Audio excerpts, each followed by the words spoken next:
What's up, fam? Harden Day's here. Let's go. Let's go.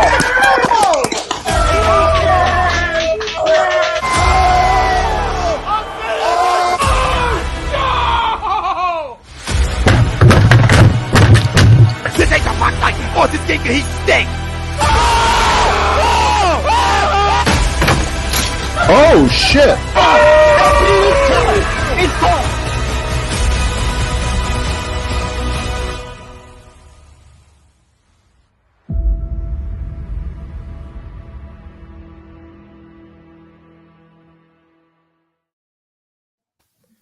What is up, ladies and gentlemen? Welcome to another special edition of A2D Fan Friday. As always, I'm your host, Jake Frio, along with Dan Triok. Pete Young will be joining us shortly, but it's here. Day's finally here. James Harden is going to play tonight. We're going to be giving our live reactions. Got a lot to talk about. It's going to be, Dan, I'm not going to lie to you. I'm beyond excited. I am beyond excited. Absolutely. I mean, I feel like the whole fan base should be. Yeah, exactly. Big night tonight. I put a little more money down on this game tonight than I'd like to admit. But before we get into all that, as always, A2D Fan Friday is brought to you by Gleason's Bar. Gleason's Bar is located at 6700 Mill Creek Avenue in Levittown, PA. Use promo code A2D for 10% off your order whenever you dine in, take out, or order online at Gleason'sBarandSteaks.com. The promo code, again, is A2D for 10% off your order. Before we get into it, our poll question for tonight is brought to you by All Campus. All Campus is giving 20% off everything in their store, including hats, shirts, team cornhole sets, and a lot more to our subscribers. So just go down, subscribe to our YouTube channel. If you haven't already, search A2D Radio up on YouTube. Go right there, hit subscribe. As soon as you go to All Campus in Ocean City, show John, be like, hey, I'm a subscriber. Bam, 20% off. John's giving the store away. I say it every week. John's giving the store away.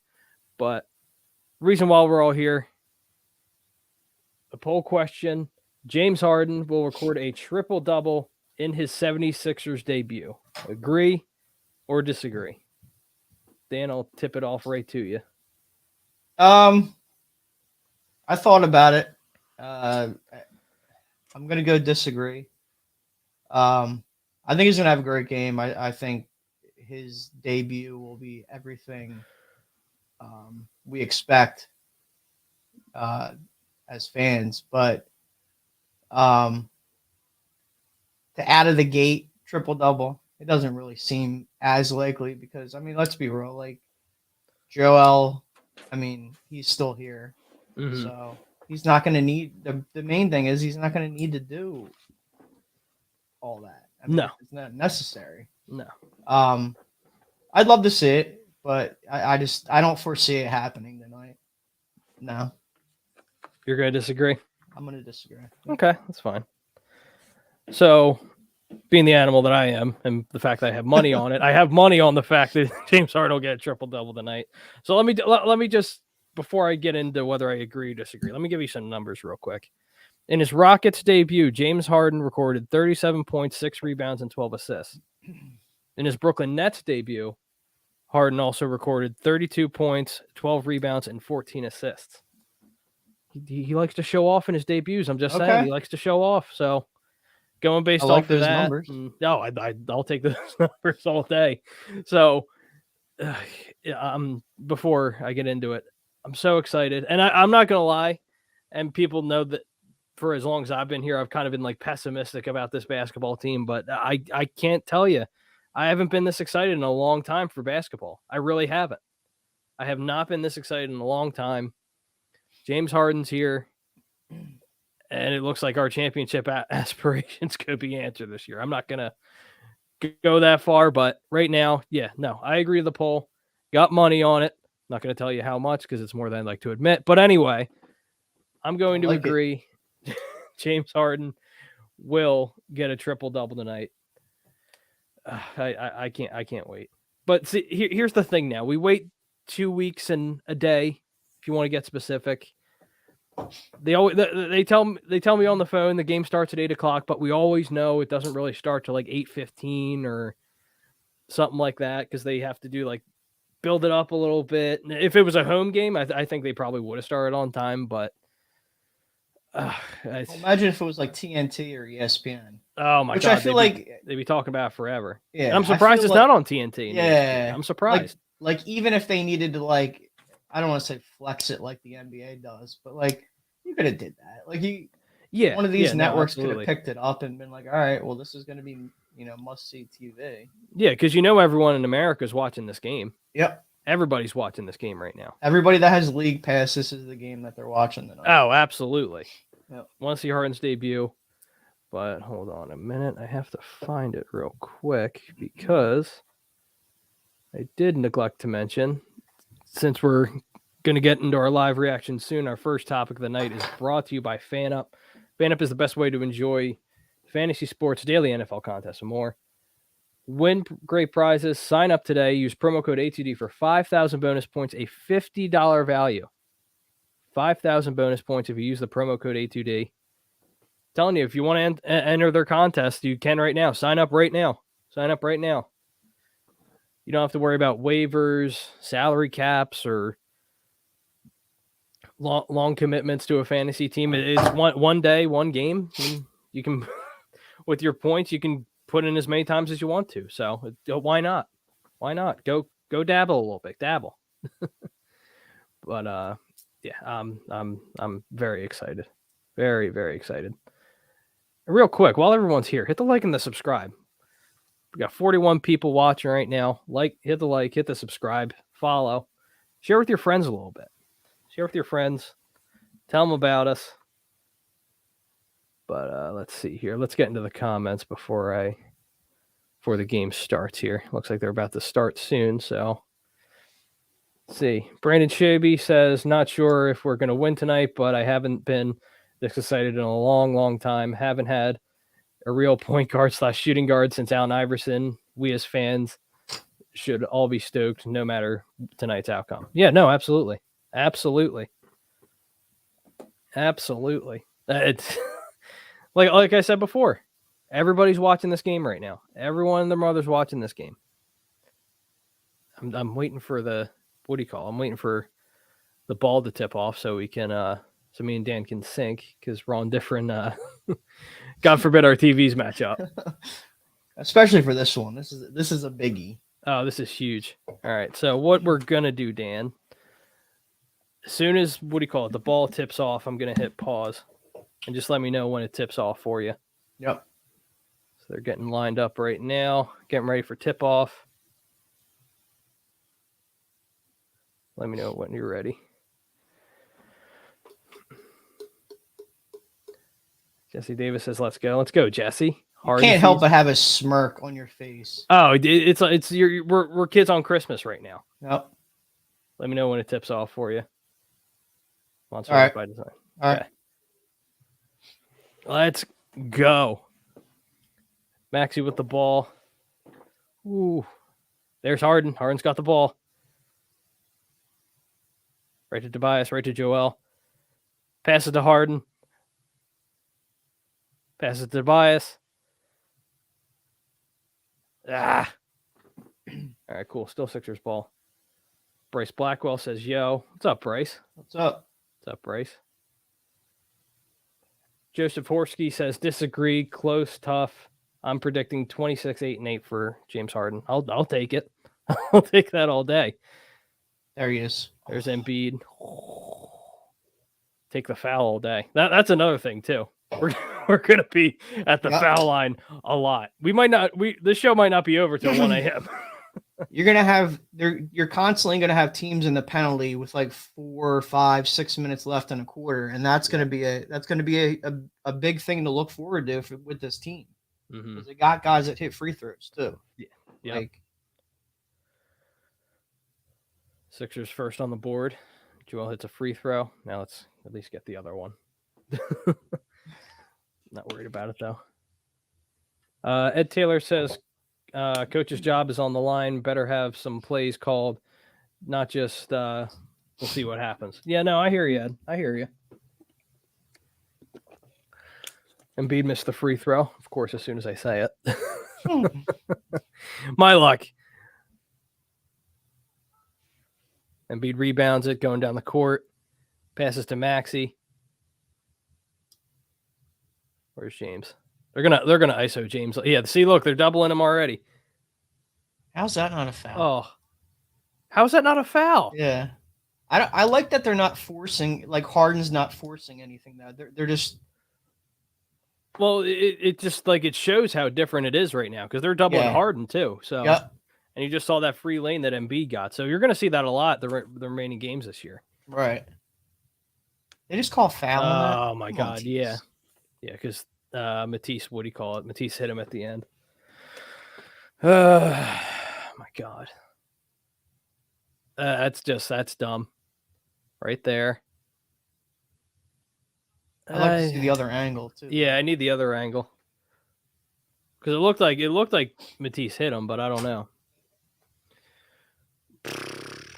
So D'Angelo Russell with 3 and at the foul line, so this could be a 4-point play, and it is. So Minnesota up 4-1 against the 76ers, with 10 minutes and 40 seconds left in the first.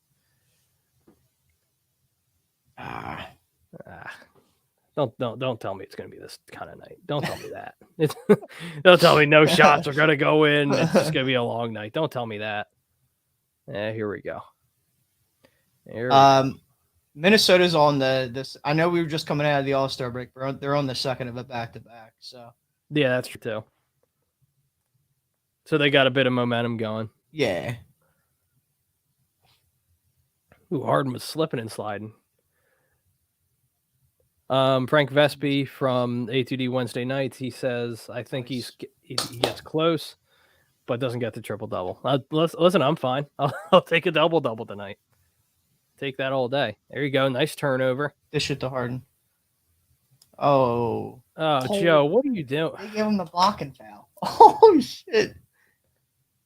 Wow, they didn't call charging on Joe? I thought it was a charge, yeah. That's what I thought. Unless he was in the circle. Is he in the circle? Let's see. No. His feet weren't set, though. Oh, is that what it was? Yeah, his one foot was dragging. No, okay. That's probably why Joe saw it, to be honest. That's probably what Joe saw. He's like, oh, shit. Don. What's up, Don? Boss Up says NBA Finals, Warriors versus Sixers. Yeah, I don't want to see that. I do not want to see that. I want to go to the finals, at least be competitive. You get the Splash Brothers going, then I'm not. Oh, okay. Whew. If Joe missed that one, I was going to lose my mind. Joe missed that one. Oh, my goodness. Sixers down 5-6 against Minnesota with 9:38 left in the first. Brian Daly from the Hockey Happy Hour. You can check those guys out on Tuesdays. He says, yo, guys. What's up, Bri? Brian Daly also double dipping on YouTube and Facebook. Greg Milakovic from Agree to Disagree. What's up? And A2D Wednesday Night. What's up, Greg? Shocker, Greg disagrees with the poll because, of course, it's Greg. He doesn't like Harden.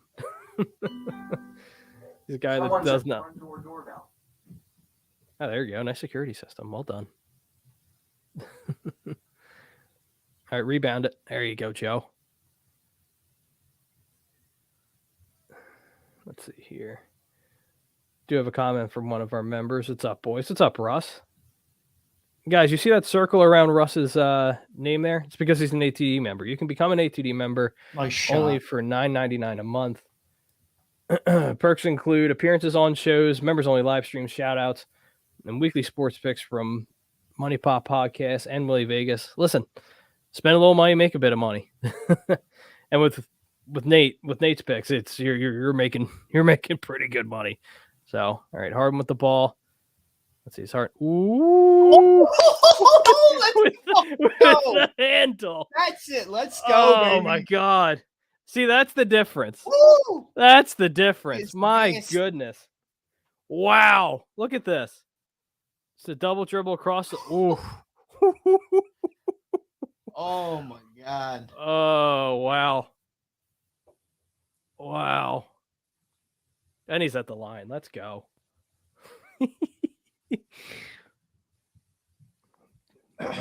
might be putting the league on notice soon. So just saying, if Harden's going to look like that. That's another thing too, right? Like when the trade was made, everyone was like bashing it and that whole thing because like, oh, Harden's fat, and it's crazy, right? Because initially everyone was bashing Ben Simmons, and then after the trade's made, everyone's like, nah, Harden's fat, Harden's not good anymore, blah blah blah. He's old, he's fat. Listen, I said it to Dan a bunch of times this week. I'm like, whoever his trainer is, shoot it. Oh, it was wide. Oh, it's all right. He gets that separation though, man. That's he really does get that separation. And that's the difference when you have a guy that can create his own shot. Good defense, Matisse. Oh, nice, Maxey. Wow. What a steal by Maxey. That's a foul. Thank you. I don't know what he's arguing about. It's a foul. It was a late call, but it was a foul. Pat Bev. People can say what they want. I love Pat Bev. I love Patrick Beverley. Unless I missed something.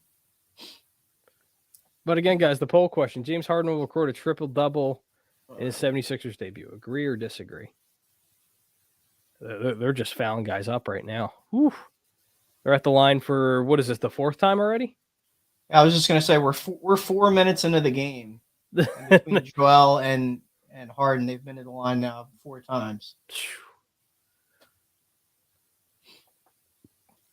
Most 40-point and 10-rebound games since 2017-2018. Joel Embiid, 22. James Harden, 20. Huh. It's pretty nice. Sixers are now up 12-6 with 7:50 left in the first. That's actually really fast, to be honest. How quickly we got back up. Yeah. Suffocated them. I'll be interested to see. Did he step out of bounds? Yes, he did. Yeah. Let's go. I'll be interested to see. I know Doc brought up that between the 4 of them in Matisse, Maxey, Embiid, Harden, and not Thibault, Harris, they want 2 of those guys on the floor at all times. Mm-hmm. I know Harden hasn't played in a while, and he's technically coming off an injury, so I'll just be interested to see how he rotates these guys out. That's going to be the thing I'm kind of curious with. Wait, what was the call on Maxey? I missed it. Defensive 3-second. Oh, okay. Again, 5th or 6th time at the free throw line already. Yep. I think we're getting a switch. Yeah, we are. No, wait, no, we're not. Never mind. Harden just inbounded the ball. Embiid. The fact that he's still able to get that off with 3 guys on top of him. My goodness. Mm-hmm.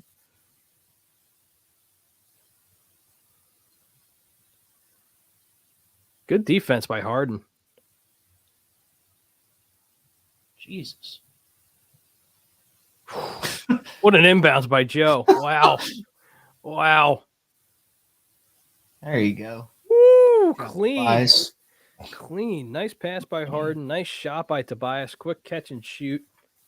Sixers up 16-6. Not even a minute went by. Yeah, we're going to be here a while. It was 7:50 last time we had the scoring update. Now it's 6:51. My goodness, and we're heading into our first commercial. So far, so good. Daryl Clark says N1, Harden bucket. Oh, there he is in the back end. I see him. There he is. Oh, you got a haircut. Oh, got a haircut. Is that a fresh shirt, a fresh cut? Ooh, I like it. Wow. Thanks to the Sixers gave me this for me and my dad's limited season tickets. Oh, really? Yeah. That's nice. Oh, cool. Yes. That's not bad. I feel bad for my dad because it's like his first 2 sporting events in at least a decade, and they lost both games. Yes. Do you have more? Do you have another game you're going to, or? I have a few more, but okay. I'm probably selling one, and the other is the March 10th game I'm definitely going to. Okay. Do you have the home opener or not the home opener? The Harden's debut in Philly. Which one's that? That March would 2nd. be, yeah, March 2nd. No, I yep. do not. I do not. Okay. Wait, so your package, you had the March 10th game was on there? Yes, because then it was just some random game against Brooklyn. Yeah. Because it was before the, yeah. Right. See, I would sell that one. I will laugh about that. Is that this is the second time that it's happened to me that they're probably pissed. Really? The first time was they gave me club box seats to Kobe's last game in Philly. Oh, yes, you like did say a that. week before he announced he was retiring. Wow. Damn. Wow. Free of charge. Oh, Nice. so while I have you here, Pete, poll question for tonight. James Harden will record a triple-double in his Sixers debut. Agree or disagree? I disagree just because it's just his first night. He's just going to be trying to get into the flow of things. I don't think he's going to be going full Harden, you know what I mean? Because he just doesn't really know these guys at all. Like, he doesn't know where their spots are. Like, obviously, he's going to know Joe likes it down low. But he's going to need to work on his rhythm with guys like Danny Green, Tobias Harris, Maxey, and all the other guys who are just young and have not played enough. So, you know, like, I'd love for him to get a triple-double, and I'm not even expecting him to put up like crazy points to that. Like, anything more than 22, and I'm cool. I just don't think it's going to happen. Yeah, I think he gets at least. How's he look? Because I just turned the game on. Because he had a nasty crossover for his first bucket. Me and Dan lost our minds. Clean yourselves. A little damp still, but we're pushing through. We're trucking through. On one hand, I'm trying to pay attention to y'all, but you know, Harden's on TV. Todd says, "Did Embiid get faster, or is it just me?" Yeah, it looks like it. Embiid's a little sloppy. Well, I mean, Harden gets like skinnier every time you see him. I said it before. I'm like, I need to get his trainer. Whoever's his trainer is, it's got like that Aunt Becky fat suit from Full House that she makes Uncle Jesse wear. Yeah. I've seen people say too he's the Jonah Hill of the NBA. I've seen that too. No, that's a bad example. It's Chris. Well, gotta be Christian Bale because the way he loses weight. Yeah, I was just gonna say it's these Christian actors, Bale, man. bad. Like you got to think about like that's fucking Matthew McConaughey and Dallas Buyers Club. No, I know like that was like drastic. He looked like he was like dying, but like these guys. At one point, Bale went from buff as fuck in The Dark Knight to basically being like a 90-pound crackhead in The Fighter to putting on all the weight for Dark Knight Rises. And then I think he did The Pianist or The Machinist, one of those. The Machinist, and he lost all that weight. The Machinist, where he lost once again. That's not good for you. I'm not sure. I was just gonna say that's not good for you to drop and go up. No, like it's that. not. That's not good for your body. Tom Hardy. That's why he said, I won't take any role that I have to lose weight for. Because what a pass. Because he's done it so often to that it's just like it's completely fucked with his nervous system. See, here's the thing with that. You had 4 guys down there, and you had Harden and Tobias wide open. Yep. Oof. Telling you, that's scary. You keep having Joe dive low, there's going to be a guy open. Or next season when we get LeBron. On Fred Van Vliet. Van Fleet. What am I saying? So wait, what was the call? Legal screen. Oh. There's Furky. Burke and Dirk. Harden taking a seat. I figured he was going to be the first guy to get a breather. Yeah, of course. Harden's like, I can play. Yeah, Doc's like, nah, sit down. Take a seat. Need you for the long haul. Yeah, exactly. It's just so fucking surreal. Ball, pass it to Maxey. It's so fucking surreal watching him. What, Joe? What are you doing? How did he get that? Wow, that was a nice move. Wow, that was a real nice move. Euro stepped. Michael says disagree. It was a good Euro. That was a really good Euro. Beat the line again. I think it's just going to be a lot of figuring it out, especially with Joel, because he's just so used to everything being a certain way, especially this year. Mm-hmm. It's going to take him some time to get used to a guy like Harden, in my honest opinion. Oh, yeah, sure. Here's the thing. You can be James Harden. You can be LeBron James. You can be Kevin Durant. It takes some time to gel with your new teammates. Oh, yeah, absolutely. It doesn't matter what sport you play. It takes time. Exactly. Build chemistry and that whole thing. But I don't know. I'll expect probably like 3-4 games for it to take some time. But I think after that, I think they'll be fine, to be honest. It might not even take 4 games. March 2nd, he's going nuts though. Who is? I said March 2nd when I'm there. Oh, his first home game, he's gonna go off. Oh, he's You're absolutely get going off. decent exposure. Who are you kidding?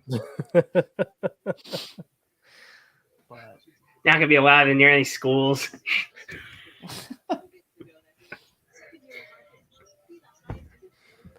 Philly says you guys put out amazing content. Thank Appreciate you. it. We Appreciate try. the support. Ferk with the pass. Shoot it, Maxie. Maxie from 3. Woo! Clean. Jake, I'm a few seconds behind. Can you relax over there? Jesus Christ. Well, you should have been here when we were adjusting our times, but we can adjust it in a little bit. Kate Scott giving in a good performance tonight. Let's go. Hashtag we support Kate. Let's go. Let's go. Embiid from 3. Let's go. Also, if you're Zoom out here, you're just like, what the fuck, man? Dun says, oh yeah, Mark. He's like, I retired and this shit happens. Yeah, right. Dun To says, start off, I mean, yeah, they weren't clicking from all cylinders the first fucking game. Yeah, but it also helps when you have like. Didn't they get blown out by like 20 or something the first game? Hold on. So, Don. I want you to go back. I want you. I know what he's doing. I want you to look at LeBron, Dwayne Wade, and Chris Bosh and their first year in Miami. Mm-hmm. It literally took them 30 games to get like going. Yep. So it's not like, especially with this, like this is like a big deal because Harden's gonna be your primary ball handler. So regardless of Joe like being like the guy, the ball's running through James because he's gonna be handling the ball. Yeah, so it's gonna be an adjustment. Like it's I could foresee it taking 20 games, and there's about that much left in the regular season. So they should be lined up pretty good. Oh, I thought Maxie was gonna shoot from the corner. Sixers up 24-16 with 3 minutes left in the first.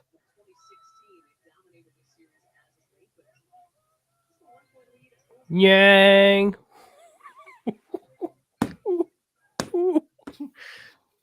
Let's go. Of course they answer. Bastards. Yang. I love going to games and doing that. My dad's just like, what the fuck are you doing? Yang. What year did KD first get there with the Warriors? 2014. 2014, 2015. Wow, Danny Green sighting. Right? Danny Green sighting. Okay, yeah. Guys, I found Danny Green. That'll be the only shot he gets tonight, probably. Well, if these guys are hitting threes too with Harden on the floor, that's going to be a problem. Yeah, they're going to be wide open. Like, oh no, stop it. Okay, I was going to say if he was going to pull up and hit that, that's a heat check. That's absolutely a heat check. If it hit that, I'm like, all right, this is over. This is over. Sixers up 30-19 with 1:56 left in the first. Goodness gracious. Yeah, Sixers have been hot. Yeah, they lost by like fucking 30 points in his first game. And KD's first with the Warriors? Yeah, they lost 129-100. Wasn't weren't some of the guys hurt too, though, or no? Am I wrong? No, they're all healthy, if I recall They correctly. were all healthy. Wait, I was correct me if I'm wrong, but remember when the big three in Miami came here for the home opener and MCW and those guys? Yeah, after they won. Yes, I understand. That was the year after they won the title. Okay. Yes. We know right. 2016, 2017 was the first year, yes. Joe says 4 threes in a row. Nice. But yeah. Yeah, they lost by they went 4-2 in his first 6 games. And here's someone's TV in the background, by the way. I don't know whose it is. Probably Not mine. mine. I don't think. Yeah, I don't think it's. I hear someone's in the background. It's mine. Oh, okay. Yeah. Turn it down if you could. Appreciate you. So it was what, 2017 you said? Yeah, it was. They lost 129 to 100. Okay. Daly says was hoping to get the game down here tonight, but no. Get League Pass, Bri. Get League Pass. You It's know not what? much either. I think it's like No. compared to a lot of the other ones, I think it's like $60 for the year. Actually, bro, you know what? I have a website I can send you. Hold on. Bear with me. Bear with me, Bri. I got you. Might have a couple pop-ups you need to exit out of, but other than that, it'll get you there. Hold on a minute. Where are you? Where's Mr. Daly? Real quick. Bada bing. Bada boom. Perfect. Dale, check your WhatsApp. He says I have ESPN Plus and still nothing. Yeah, Dale, check your WhatsApp. Sent you a link for a site you can use. But that says I have an app. That says if I'm the Sixers, I'm going for Terrence Ross. It's not a As a buyout, sure. yeah. I mean, I'd rather have. I think they're done though. To be honest, I think they're done. I think they get a guard. I honestly. You think so? You think they still make one more move? I do. I think they go out and get it because there's no way that Daryl Morey is looking me straight in the fucking face and is saying, you know who the guy who I was really interested in getting? It was Willie Cauley-Stein. And if so, I might need to take control away from Daryl Morey for like a hot second. It's like, it's like you done your will and deal and you need to go sit on the sideline. Elton Brand can call in a free agent to come in. Yep. Nice pass. Clean. Ugh. Yeah, and that's the thing when you have Harden like that on the floor, there's always going to be somebody open. They're trying though. Wow, nice play. Nice play by Minnesota. Just getting back into it off commercial. 1:22 left in the first. Harden with the ball. Completely forgot Paul Millsap was here. Oh yeah. We get Moose back. I want Mascala back. Mike Moose. We talked about it, I think, last week, right? His 3-point Yes. percentage is actually really nice this year. Yes.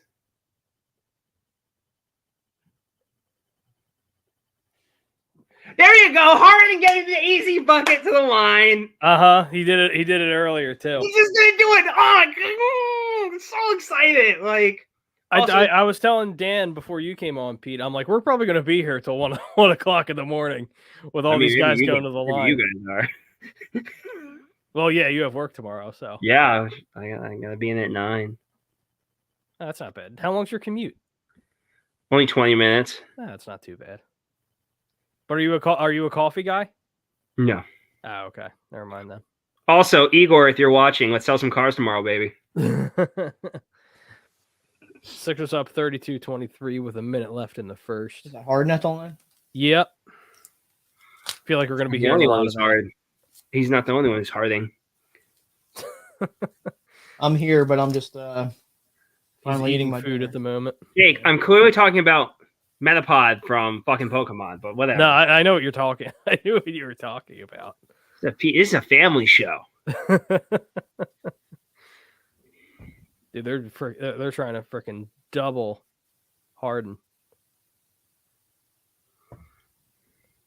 Does that count? Does Corks 2 count? No? Maybe? No, I don't think it counts. Yeah, Millsap passed it. Cork. Oh, no, he waved it off. Should be 2, but I don't know. I'm not. Don says Nets getting blown out yesterday. You just hate to see it. Yeah, absolutely. I've said it before. The Nets aren't that good. Even when they have Kyrie and KD, it's like, and they expect Ben to be their savior. I don't know what's going on over there, but in New York with all those Nets fans, after what I saw on Twitter this past week, they're like, "Oh, we got Ben Simmons, we're fine." Okay, let me know how it works all for you in the playoffs.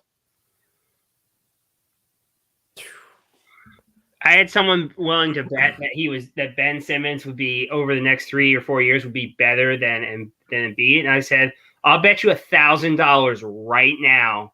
You can cash app it however you want to do it. Mm-hmm. I said I would put $1,000 on the line. That. Yeah, I'm that goddamn confident. Okay.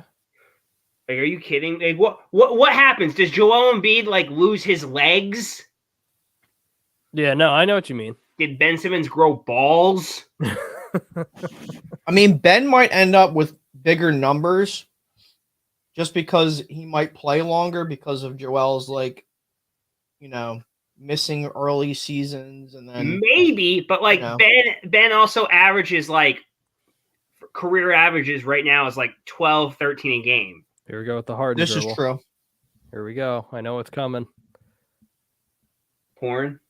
No. Ooh, nice pass.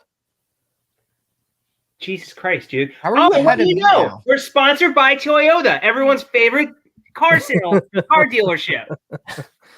Speaking how of, are you ahead of me now? What the hell? Speaking of, if you need great I'm at 10.5. What are you at? I mean, I'm at it now too because of the foul, but you're probably like a second ahead of me. How did I get a second ahead of you when we started at the same time? I don't know. I don't know either. Took me a minute.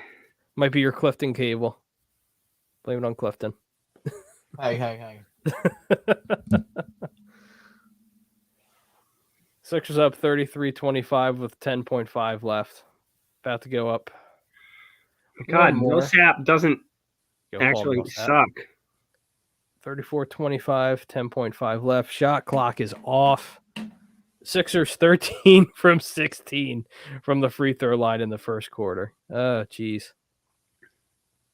There you go. Nice rebound. And no, Tobias misses it. So into the first, 34-25. That almost went Sixers. Yeah, I know it almost went in, but I think he still held on to the ball when the clock went off. So far, so good though. First quarter, so far, so good. How many points does Harden have? Like 4? 5, I think. Yeah, 5. He had the end one and then the line. As far as going to the line, like we kind of said in the open, it's been everything as advertised. Yeah, it's been what we expected. It's gonna be a lot longer games, which I'm not mad about. But nope, you're just gonna if you like free throw shooting, that's what you're gonna see a lot of.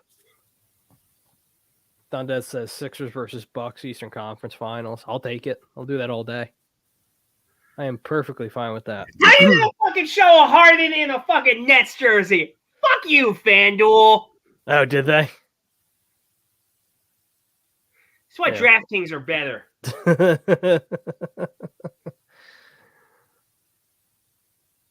Oh, goodness. Let's see. So, let me see if I can get the stats up real quick here from the first quarter. Give me a minute. But, what was I going to say? What was I going to say? How many free throws do you think we go for tonight? How many times do we go at the line tonight? 40. 40. Well, I wouldn't put it past it. Um, I mean, I think it's going to slow down a little bit. I'd say. You think so? Yeah, I'd say 30. Okay. 30 plus. I wouldn't go 40. I mean, who knows? If they stay at this rate, obviously it's going to be well over 40. Yeah. It's amazing when you have a point guard that can make free throws.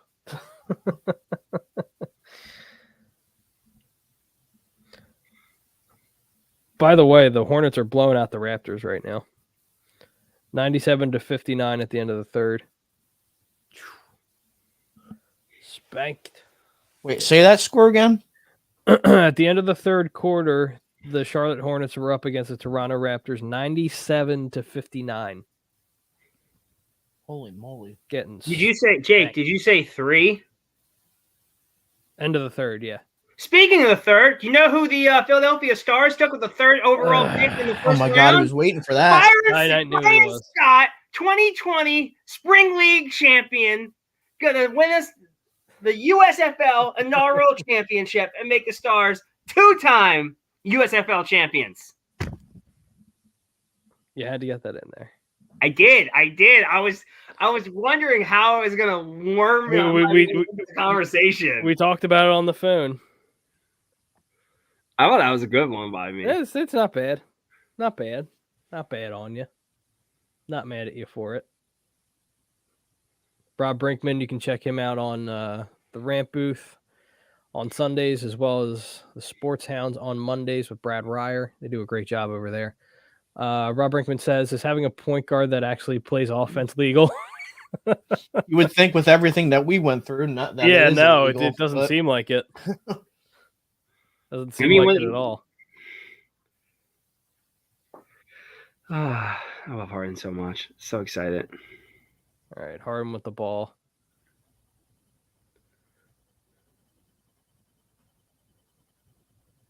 Wait, what's the call? Wait, is the foul on Harden?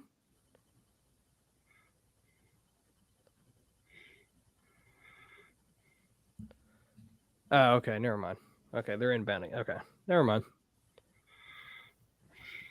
Where's the ball? Millsap. Going right to the line. There you go. Back to the line again. Wait, there's no foul? Oh, I know where you're at. Never mind. I know where you're at, Pete. Speaking of which, Todd says, damn it, Pete. Look, Todd, there's plenty of room on the USFL bandwagon, all right? Tobias Harris with the ball. Pass it to Harden. There it is. There it is. The first one. Because the bus is a little empty. Let's go. Worth the price of admission. Wow, he got away with one. I don't know what you're talking about. That was completely legal. Doing it again. They're Those doing it wide open looks like that. again. It's been all night. It's been all night. Oh, that was a foul. Yeah, it's been all night right now. 6 or 7 of 11 from 3. That's why I tried to tell people, it's like, even if we do end up getting rid of Tobias, like, you're going to see Tobias, you're going to see 2021 Tobias Harris on steroids in this offense right now. Yeah, because regardless of... Because think of how good he played with a natural point guard when Ben was playing. With Harden, who can actually shoot. Oh, yeah. And it just opens things up so much more. Tobias, pass it. There you go. Oh, what a block on Millsap. That's what I need to see less of, though. Like, at no point should Tobias be handling the ball like that. Yeah, no. I mean, obviously, but like they're still trying to figure this whole thing out. Like, it's game one. Oh, no, yeah, I know. No, absolutely. I agree. I'm just saying he's done that all year. So I don't. No, he has, but like, I don't want that to he's stay. he's had to do that. Like, absolutely, I agree. I'm just saying like I don't want it to stick around. Maxey has been inconsistent and hasn't been able to be trusted at times. And there was no other fucking ball handler other than Tobias. Right, so you have him now, is what I'm saying. Yeah, so you have Harden. There's no excuse. He's gonna play so far off the ball, dude. Like seriously, I've been thinking about this since like 9 a.m. this morning. my buddy Igor from the dealership came over to me. He's like, "Oh, pizza." I'm like, "Yes." Like, you'll know Harding is playing tonight. I said, "No shit. Never to figure that out, homie." I'm like, "Yes, I know Harden is playing tonight. It's circled on the calendar here." Mm-hmm. Real quick, not really like breaking news, but news around the NBA. Adrian Wojnarowski just tweeted, Miami Heat are signing guard Hayward Highsmith to a 10-day contract. Sure, whoever the fuck that is. So, he's okay. Hayward Highsmith. They're about to get Oladipo back too. Are they? Yep. Whatever he gives them, I guess. Brickman says, "Thank God we have Kate Scott to call the action." Yes, I agree. She's doing a quality job. I'm not a fan. That's like fine. She's not awful, but that's.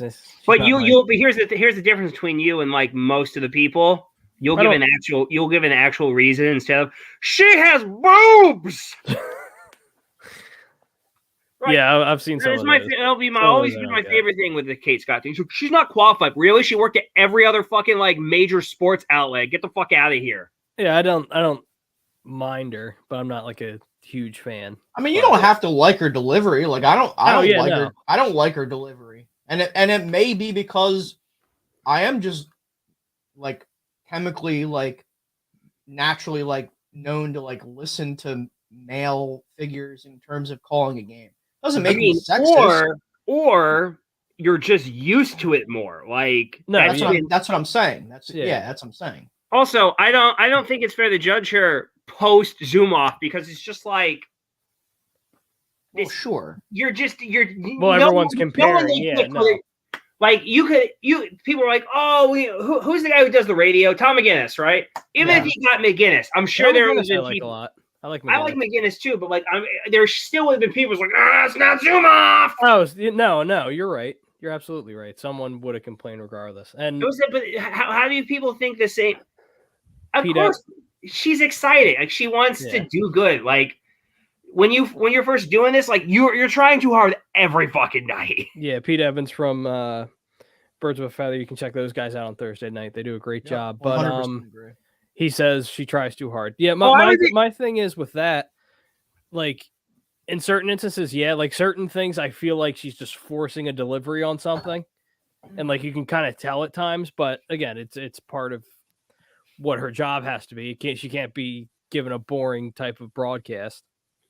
I'll take her over Malik any day of the fucking week.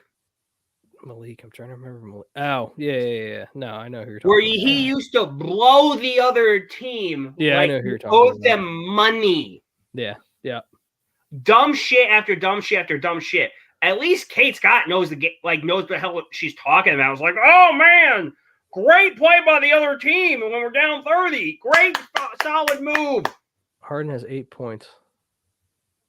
That's 48 too many, too little. Now Embiid's coming back on the court, so I'd assume Harden's probably coming off soon. Now here comes Millsap. Millsap's coming off, Embiid's coming on. What are you doing missing 3 throws? What are you, Ben Simmons? Don says, I bet you Kate is better than Reggie Miller's annoying ass. I mean, I love Reggie Miller, so I'm not the person to ask. Yeah, I don't have an issue with Reggie. I don't mind it. I mean, me. Not Kevin McHale. Yeah, that's another one. Sixers up 41-34 with 8 minutes, 35 seconds left in the second quarter. Embiid just got back on, and Embiid's holding. They're trying to double team him, and look, there's someone already open. Oof. He gets a foul. We're at the foul line again. Tell me if you haven't heard that one before. At the foul line again. Yeah, it's gonna be. You're gonna live there, boys. You're gonna live there. Well, here's my thing, because I know it's eventually gonna happen to where we go to the line so much, and people are gonna be like, "The Sixers aren't fun to watch. All they do is go to the free throw line." I'm waiting for someone to say it, because I know it's gonna happen. I know for a fact That's like being like, I have sex too much. It's just boring at this point. too much of a good thing. I got too much money. Oh man, I'm in the Super Bowl every year. Fuck, it's just not fun anymore. Yeah. I don't like it. Unless you're like the Yankees, who are like the worst fans on the planet. Mm-hmm. We're like, oh, we won this the 27th. Oh, golly gee, ho ho ho. Yeah, and they haven't won anything in 10 years. 10 years? Yeah, 10, 11 years, Yep. something like that. But Embiid made all his free throws, so that's a good one. Sploosh. Holy shit. Once again. Travel, our ball. Thank you. Thank you. Come again. Come again. Thank you. Your cock teasing up there needs to relax. Don says, as soon as this game is over, the NFL draft is going to start. Yeah, pretty All much. two defensive players and a 2023 first-round pick, please. Thank you. I was just gonna say Maxi's wide open. Maxie tried to force it though. I'm fine with it though. If Joe would have got it to him quicker, he wouldn't have. Yeah. That's the problem. Good D, Joe. Good D. Let's go.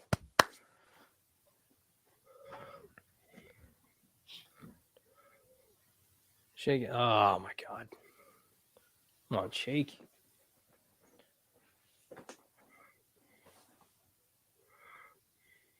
To 11-3. That was one of the ugliest one of the ugliest three shots I think I've ever seen. Maxie, my goodness. Wow. I don't know how he made that play. He was going a million miles an hour. What a pass by Harden, though. My goodness. Sixers up 45-34 with 7:10 left in the second. Great pass. Easy layup for Max. He didn't even look at him. No, he didn't.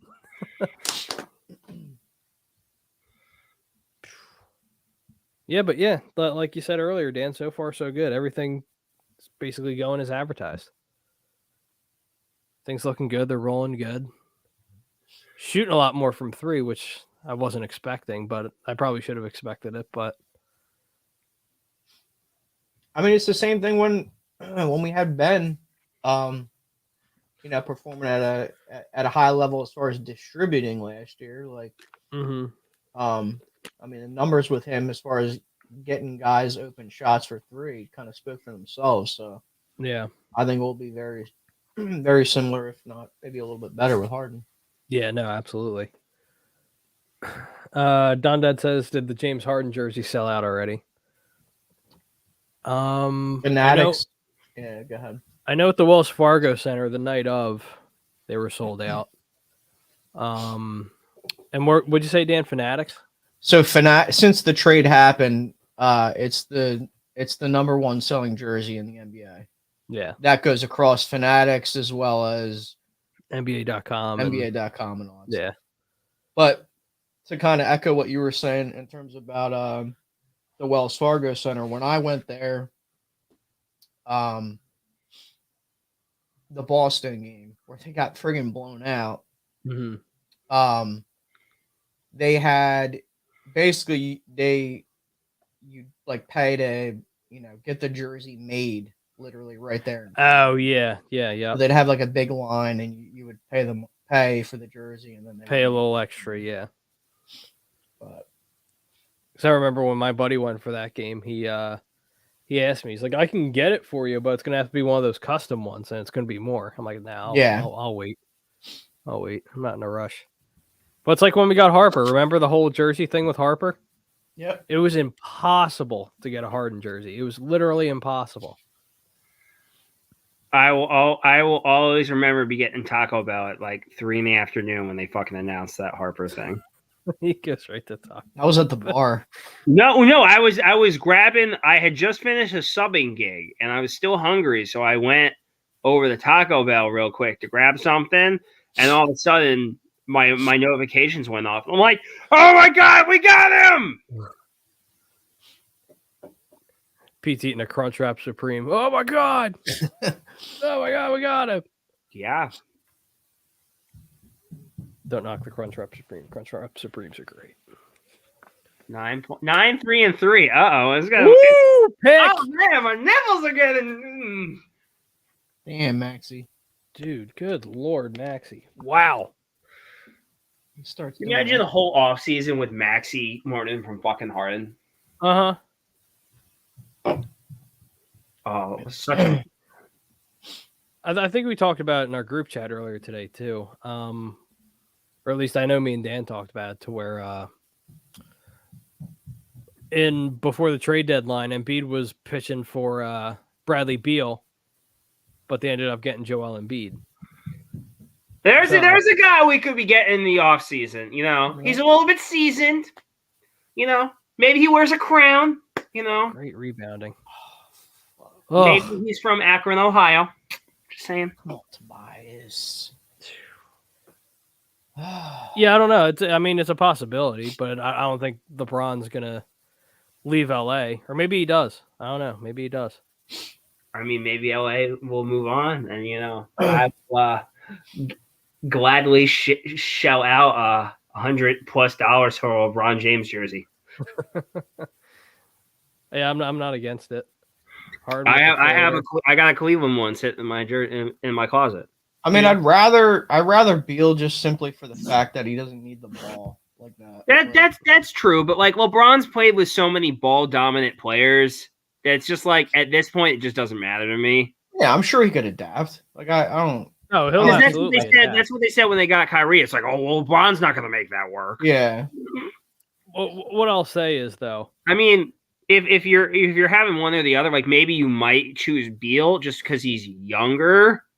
Mm-hmm. But like if you're gonna pick a guy to add to your team who's arguably probably one or two best ever, not only are you getting someone whose playoff experience is just above everyone else's. Yeah. You're getting a guy who's a proven winner, and like not even to mention all the things he can just teach this young ass team, and possibly teach someone like Joel Embiid how to fucking close. Yeah. Yep. Yeah, it's going to be an interesting offseason, but I'm focused on what's going to go on right now because if your pants tightening. Well, no, if no way. Okay, I was going to say if Maxie made that shot, I was going to lose my mind. Tobias is playing for his job now moving forward. Yep. Because if he doesn't ball out or at least play at a high level for the rest of the year, then you can say what you want about him. He's gone.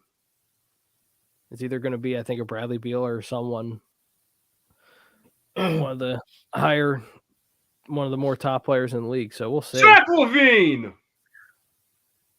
I don't hate Zach LaVine, but I do. I don't think he's not leaving Chicago. Nah, no way. Nice pass. Don't tell me I was gonna say if Cork misses it and Thibault makes it, I was gonna.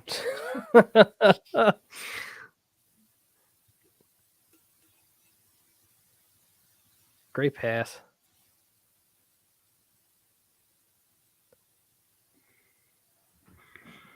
What's the foul? He got him in the face. So did he? Yeah. Let's see. Nice pass. Oh, smack at the ball. Okay, yeah, that happens. That happens sometimes. No big deal. All right, so 49-43 with 4 minutes and 27 seconds left in the second. Oh, geez, Joel's finger's bleeding. What the heck did he hit? The guy's face. Yeah. Like, just put a Band-Aid on it. He'll be all right. Put a Band-Aid on it. It's a pretty deep cut, man. It didn't look that bad. It was just blood. You couldn't really tell what the cut was. There you go. Wrap it up. There you go. He's fine. Get him back out there. Yeah, I wonder how he. Wonder where he cut his hand. Obviously, it was when he swung at Vanderbilt, but All right, so let's see here. 49-43 left in the second. 4 minutes and 27 seconds left.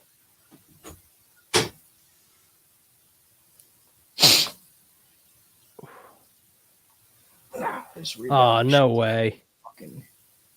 No way. Don't get sloppy. These past 2 possessions, we've been sloppy. Come on. Did he step out? I don't know. I don't know about that one. I was trying to look at the color shoes, but didn't end up working out very well since Yes. they all have these highlighter color shoes on. How did Push it, Nancy. How the hell did he do that? He had 2 guys on him, and it's just. I've said it a million times. His layup's automatic. That layup is just automatic. Great pass. Oh, what a block by. Oh, come on. They called a foul on that? It's. I don't know how that's a foul. That's just playing basketball. Let's see. Pass. Oh, hit his hand. That's why they called it. That's Yeah. What do you want him to do? He's in questionable. midair. Yeah, I don't know. This is why I can't stand these refs. This is like the main reason I can't stand these refs. Ugh. Like, what do you want him to do? Joel's in the air. You try stopping a nearly 300-pound man flying in midair. Like, no, nope, foul.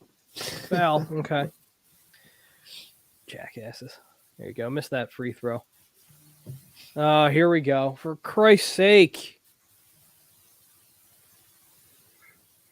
Is that Embiid's third? Beverly's like jumping all around though. He like essentially jumped into Embiid. I don't. Yeah, I don't call that a foul on Embiid. And they played it off, acting like he got hit in the head. Okay. Jesus Christ. I knew that was a These fucking refs. Want to let you know they're there. I'm blind. I'm deaf. I want to be a ref. I just don't. I don't understand. Like, what do you want Maxey to do? He's playing defense. Cocaine. Oh, my God. Maxey needs a chill though. He's gonna get teed up. Yeah.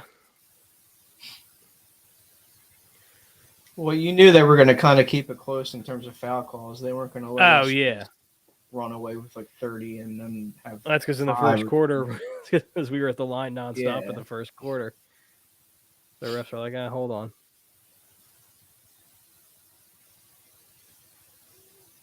That was an ugly shot. Come on, George.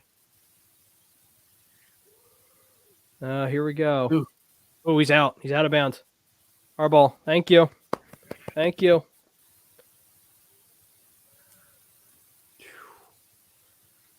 Sixers up 51-46 with 3:20 left in the second. What a difference from the first quarter there, right? Oh, absolutely. Seems to be flying by compared to the first quarter. Not letting Harden go to the line enough. Oh, my God. Can't make shots now. Here we go. All right, good. Good defense by Thibault. Wow, Thibault got... oh, my God. What are we doing?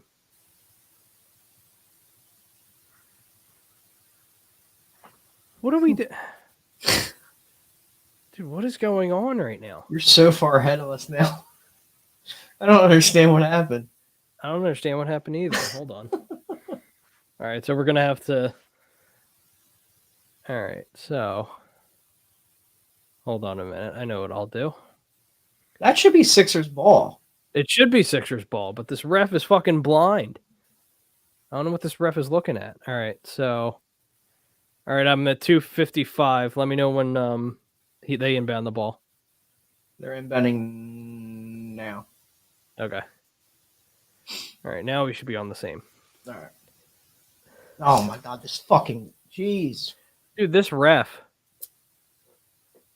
Dude, this is unbelievable. Oh, fuck. This is unbelievable. Like, how is that a? How, How's that a foul? I don't know how that's a foul. Oh my God! Here we go. Here we go. Refs wanted to let you know they're there. Isn't that like one of Russell the things they're not supposed to call anymore? Mm-hmm. Ted says, "How's Harden look? I'm stuck at work. He looks good so far. So far, so good. 9-3-3, if I recall. Yeah, I think he is 9-3-3. I think that's what he's at right now. Him and Tobias just came back in, right? And Danny. Yeah. Yeah, Tobias, Danny. All right, so now you have your starting lineup back on the court, aside from Maxey. Aside from Maxey and Thibault. Can we count it? Thank you. Thank you. That's what I need. Thank you. Thank you, ref. After a bunch of shit calls, we actually get a good one. Thank you. Yeah, and again, like I said earlier, they're doubling James Harden, and then you leave Embiid wide open in the post. So or in the paint. I mean, they're going to realize they're going to have to pick one or the other. Pick one guy, one or the other. You can't do both. No. Well, fortunate for us, but yeah. Come on, Joe. Fuck's sake. Sixers up 53-48 with 2:30 left in the second. All right, so let's see here.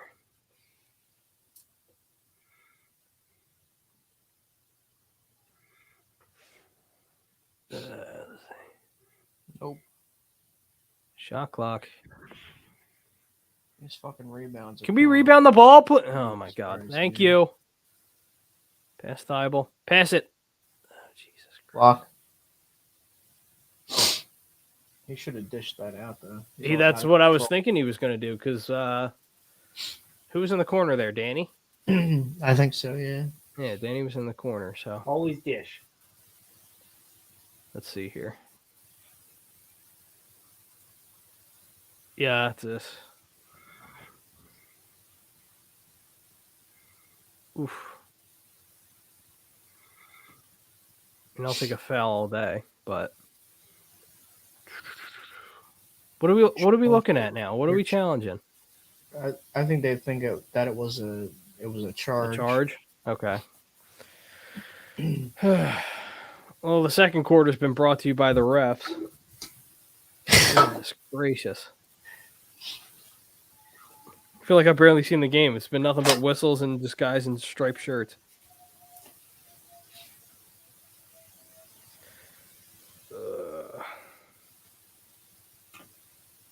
Let's see here. Let's see how they're looking right now. All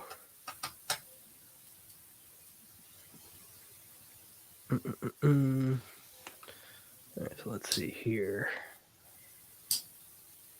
What's something I was going to pull up? I'm trying to find it.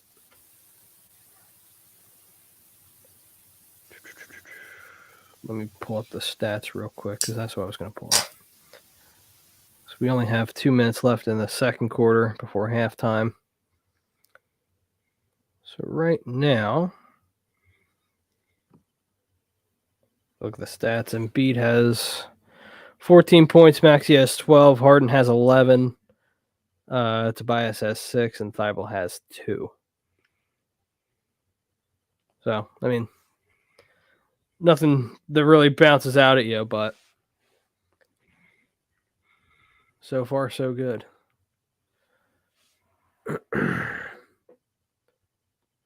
I like those Timberwolves jerseys, though. I'm not going to lie. I like those Timberwolves jerseys.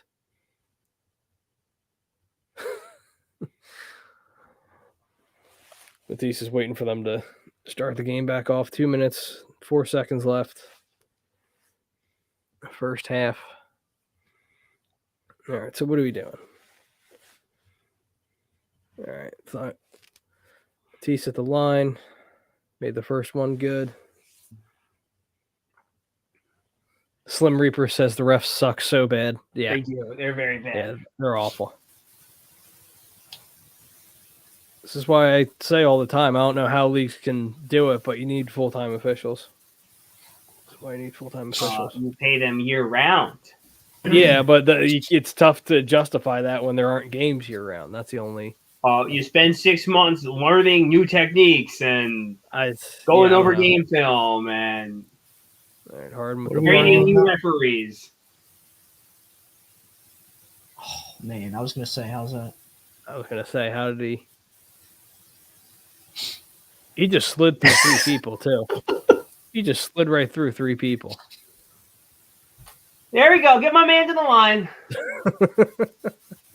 He just took it himself, too, and he's like, fuck this. Yeah. He just slid right by 3 How hard? people.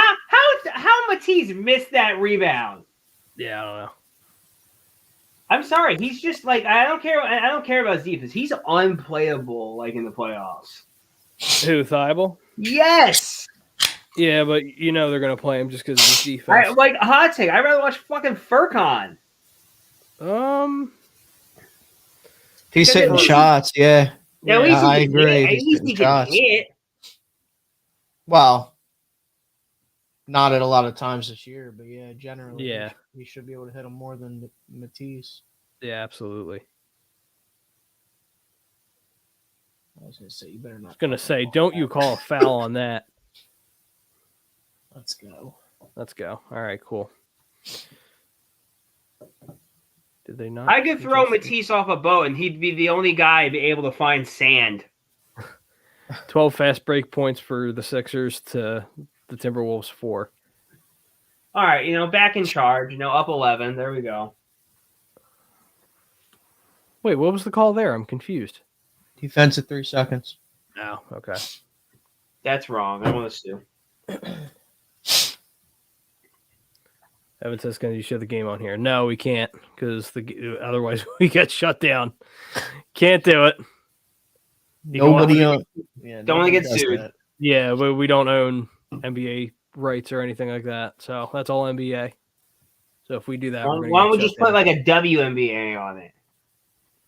Yeah. Get the ball. There you go. Minute 5 left in the second. 11 turnovers tonight for the Timberwolves to the Sixers 3. Wow. Oh my God. Oh my God, let's fucking go. Oh my God, let's go.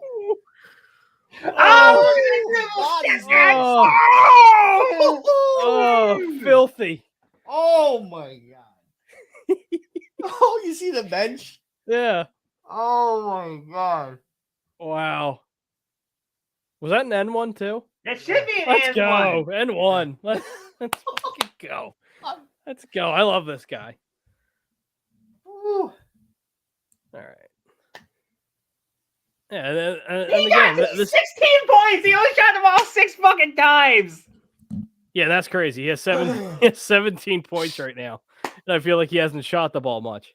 I told y'all to be fucking patient with Maury. I told y'all. Malcolm Brogdon in a first, my ass. Dude, they're all over the place. Nope.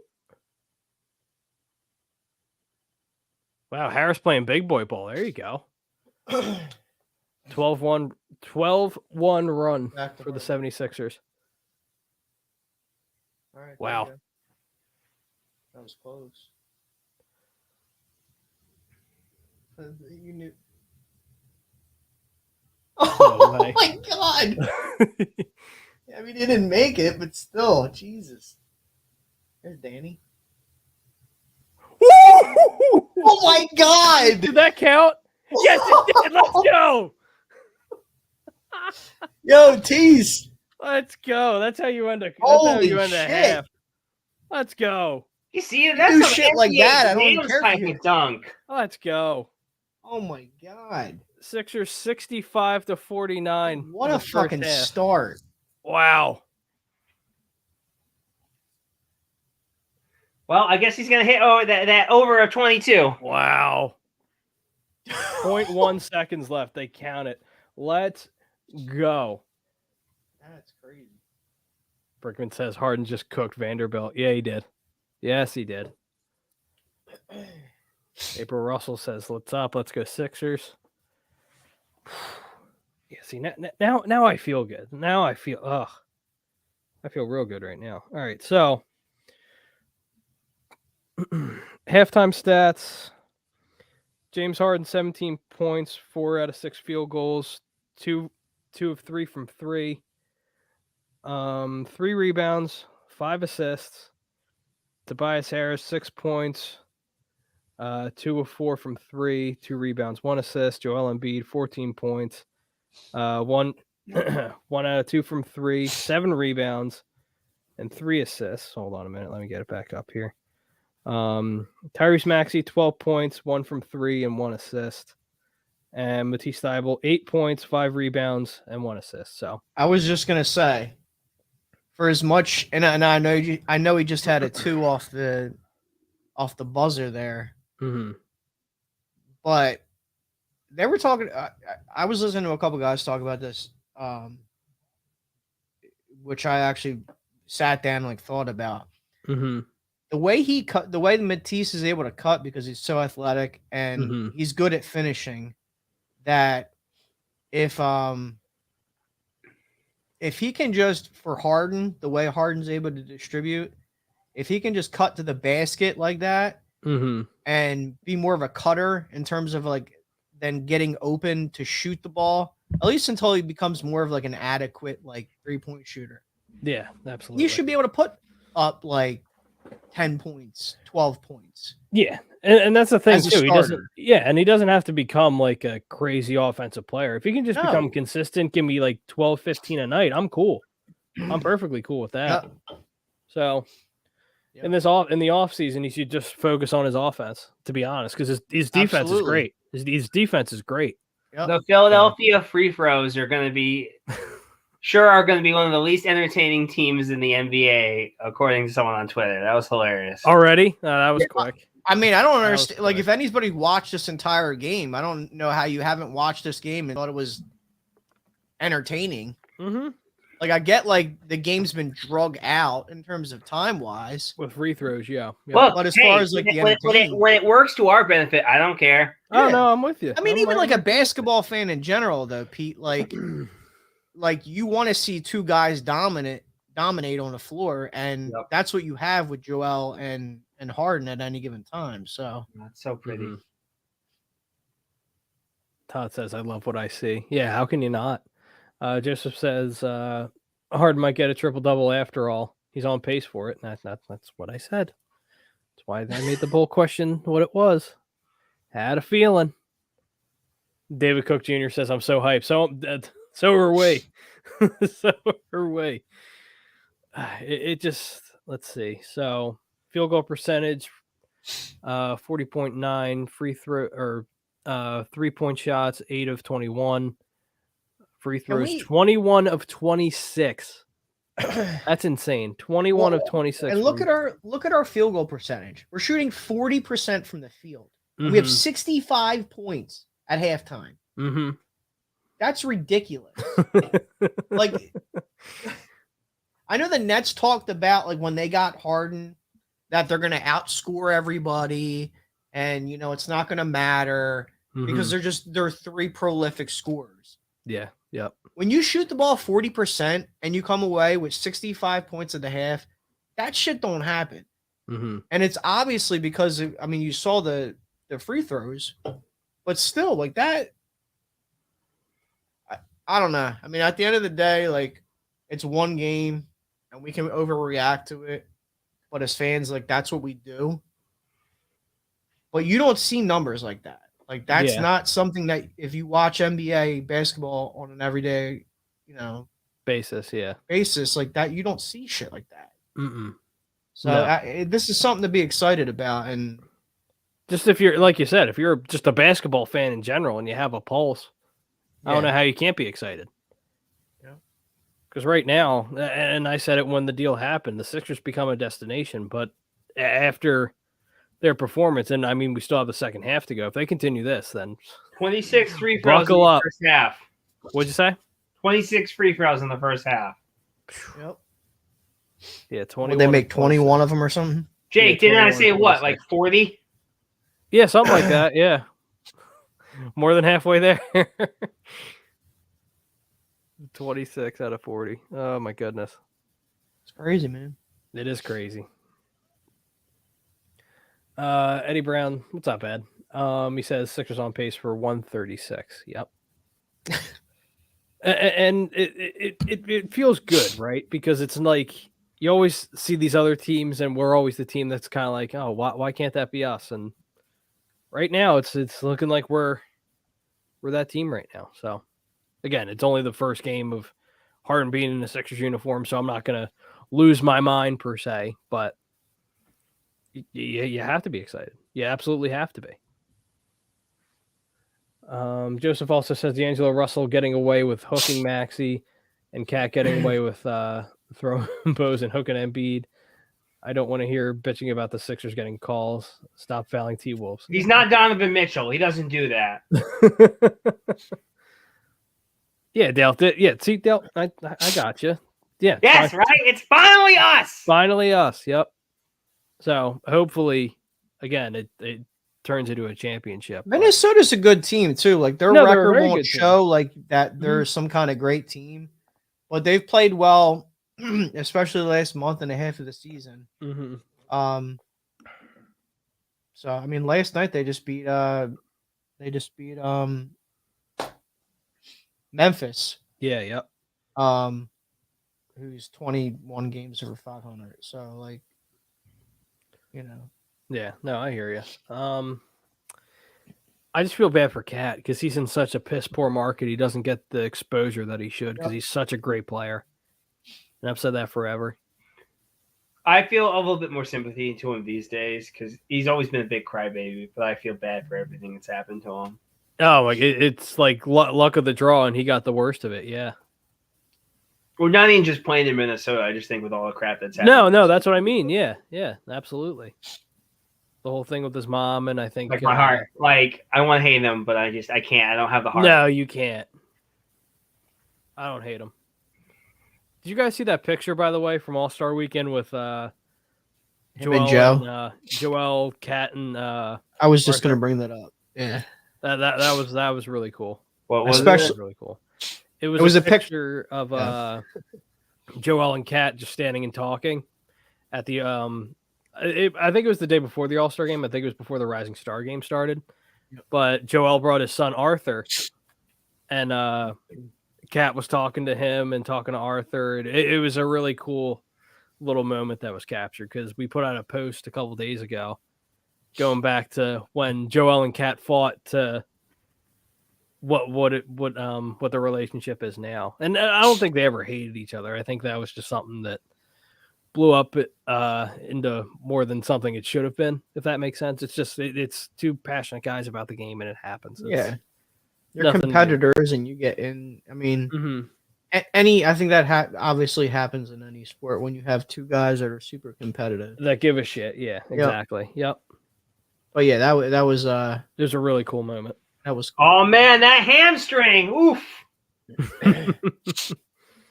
Somebody check on his hammy. Mr. Wing says these refs. How does Maxey get hooked and get a foul?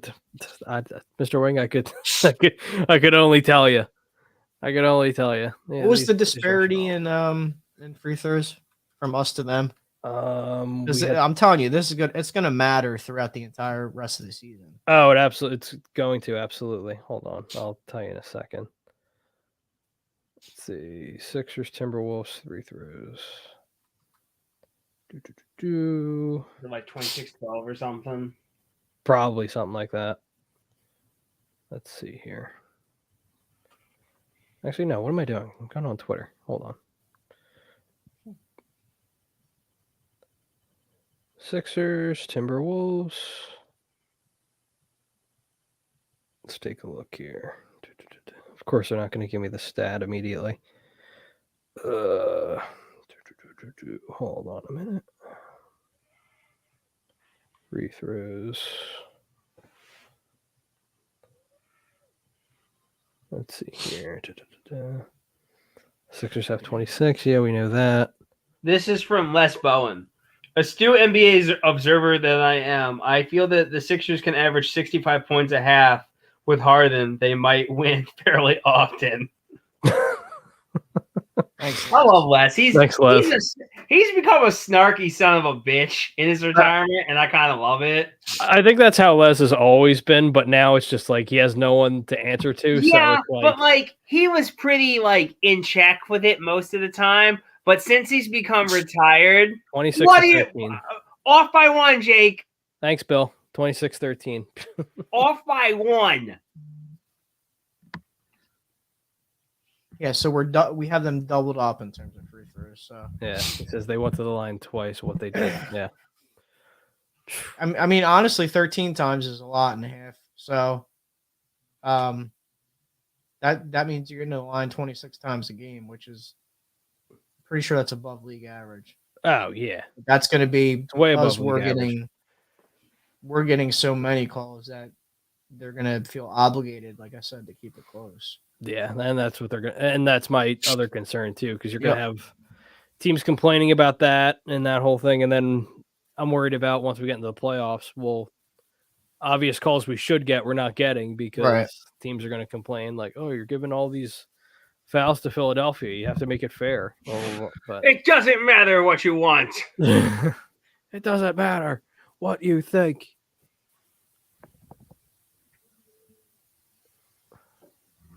All right, so let's get into more of these comments here.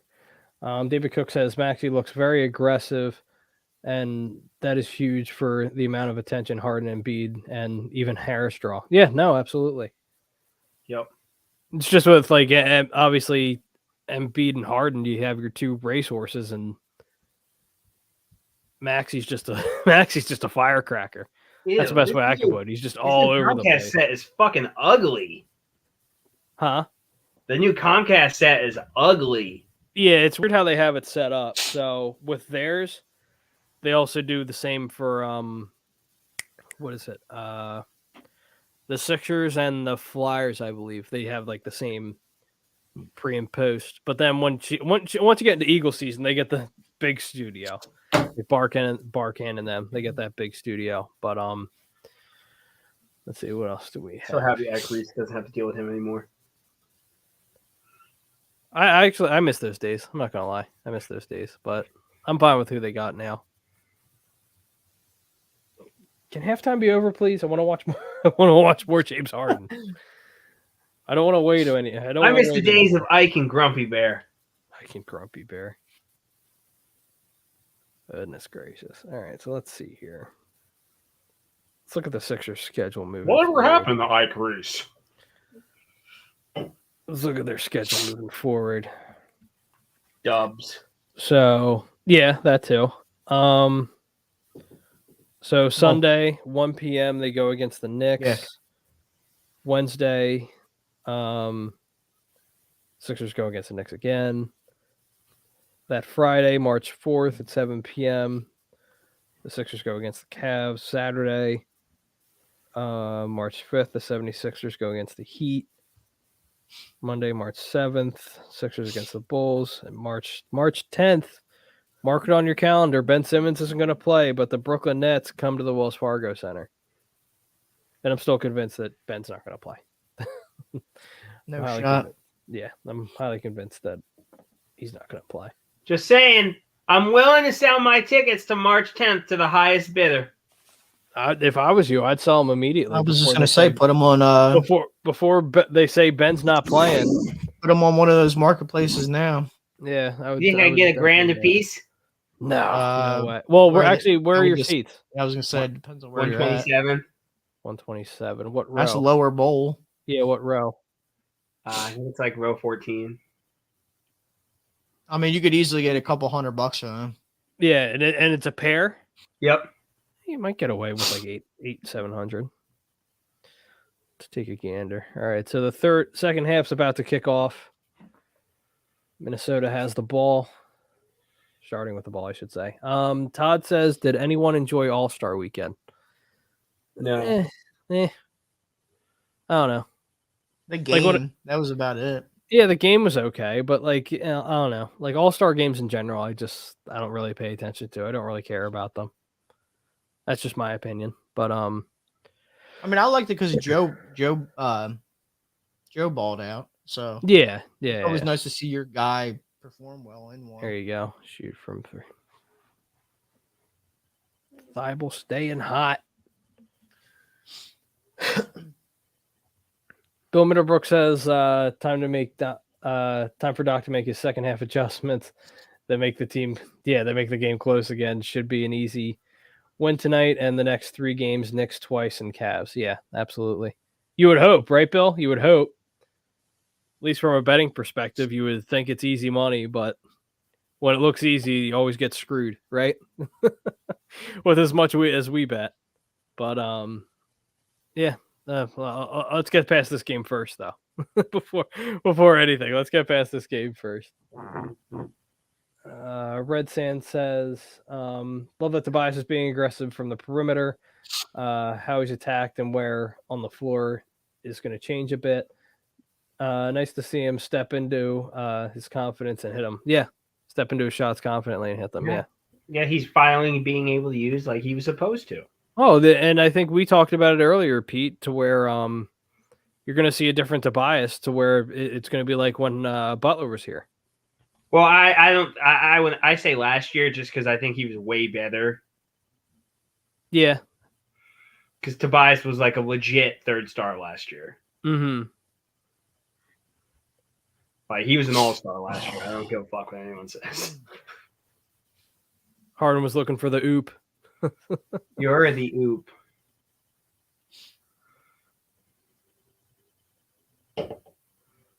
Good rebound. Doesn't matter. He gets the assist. How did he do that?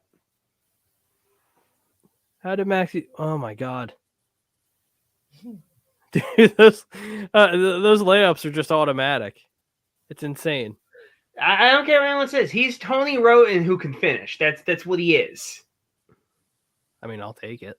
Like anyone who used to remember Tony, like Tony used to be able to get to the rack like blink of an eye. You just compare Matisse or Tyrese Maxey to Tony Roten. The way he moves, yeah, because they were both lightning quick. The only difference was Tony Roten couldn't fucking finish a ham sandwich, let alone a bucket. All right, well, let's not compare him to Tony Roten, please. 12 turnovers for the Minnesota Timberwolves. My goodness. Wow, how did he get that pass off? Shoot it, Joe. How are you ahead of us again? What the fuck are you doing, dude? I'm not doing anything. What All right. Fuck? Jesus Christ. I haven't touched Come out of halftime and you're ahead of me again. I didn't even like God, I must be in the 4th quarter by now. If that's the case. My god. we must be in the 4th quarter. At least on my end. Jesus. But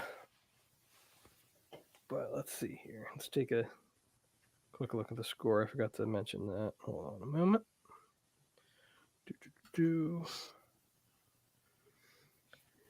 Sixers up 75-53 with 10:04 left in the 3rd. Looking like a comfortable win. And I'll say again, looking I'm like sorry, is Doc Rivers not your coach? Yeah, right. So calm your tits over there.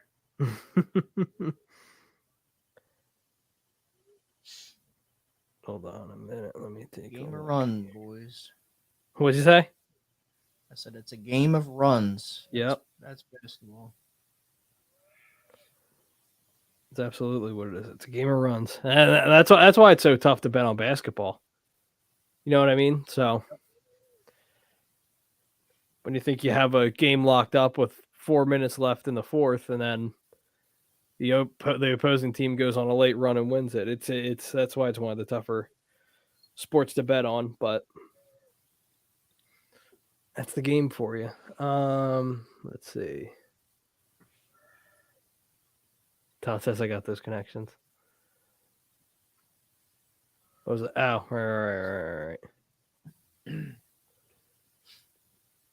KZ Abel says we're killing Minnesota. Yeah, right now. I'm not gonna jump to conclusions yet. Still got a lot of basketball left. So, real quick, everyone watching on YouTube and Facebook. Go if you're on our Facebook, go over to our YouTube, search A2D Radio, hit the like and subscribe. Hit the follow button. Follow us on social media, Instagram, Twitter. We're all over the place. If you can't catch our live broadcasts or you want to suggest some of our podcasts to someone, we're all over. We're on Spotify, Spreaker, SoundCloud, Apple Music. We're everywhere. We're absolutely everywhere. Spread the word. Tell your friends. A2D's taking over. And also, before I forgot to mention this earlier, join the conversation. You can call in. Hit us up on our social media, Facebook, Instagram. Be like, hey, send me the link. Send me the link over. Want to talk Sixers with you guys. I want to talk this, that. Whatever sports topic you want to talk about, the floor's wide open for you guys. That's why we have this show. And if you feel like talking some USFL, I'm here. Oh, Jesus Christ. See, that was better than your last. Got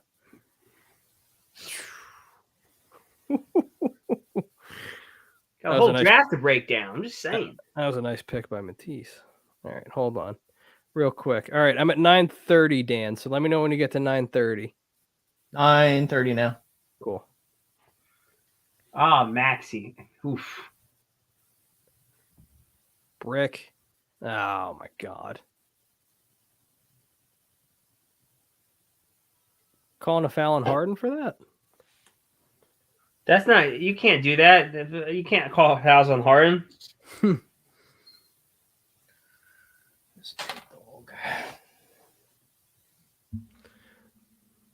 Casey says Minnesota fans still get loud. Every shot they make, you'd think they were in the lead. Yeah, that's fans for you. So I'm not gonna bash them. Oh my God, he missed. Cat missed the dunk. Pull up. Come on, Tobias. That's his shot too. That is his shot. Emotional. Sixers up 22-77 to 55. Mr. Wing, Tony Roten.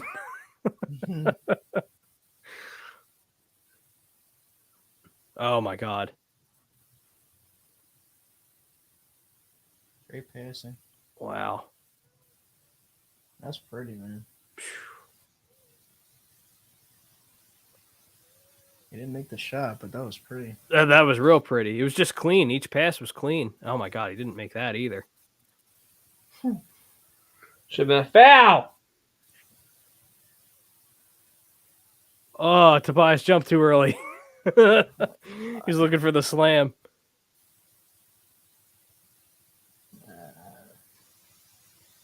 Good D. Good D. There you go, Harden. No, you can't say that. Harden doesn't play defense.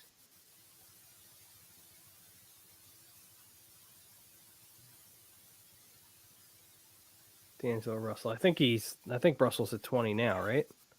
Yeah.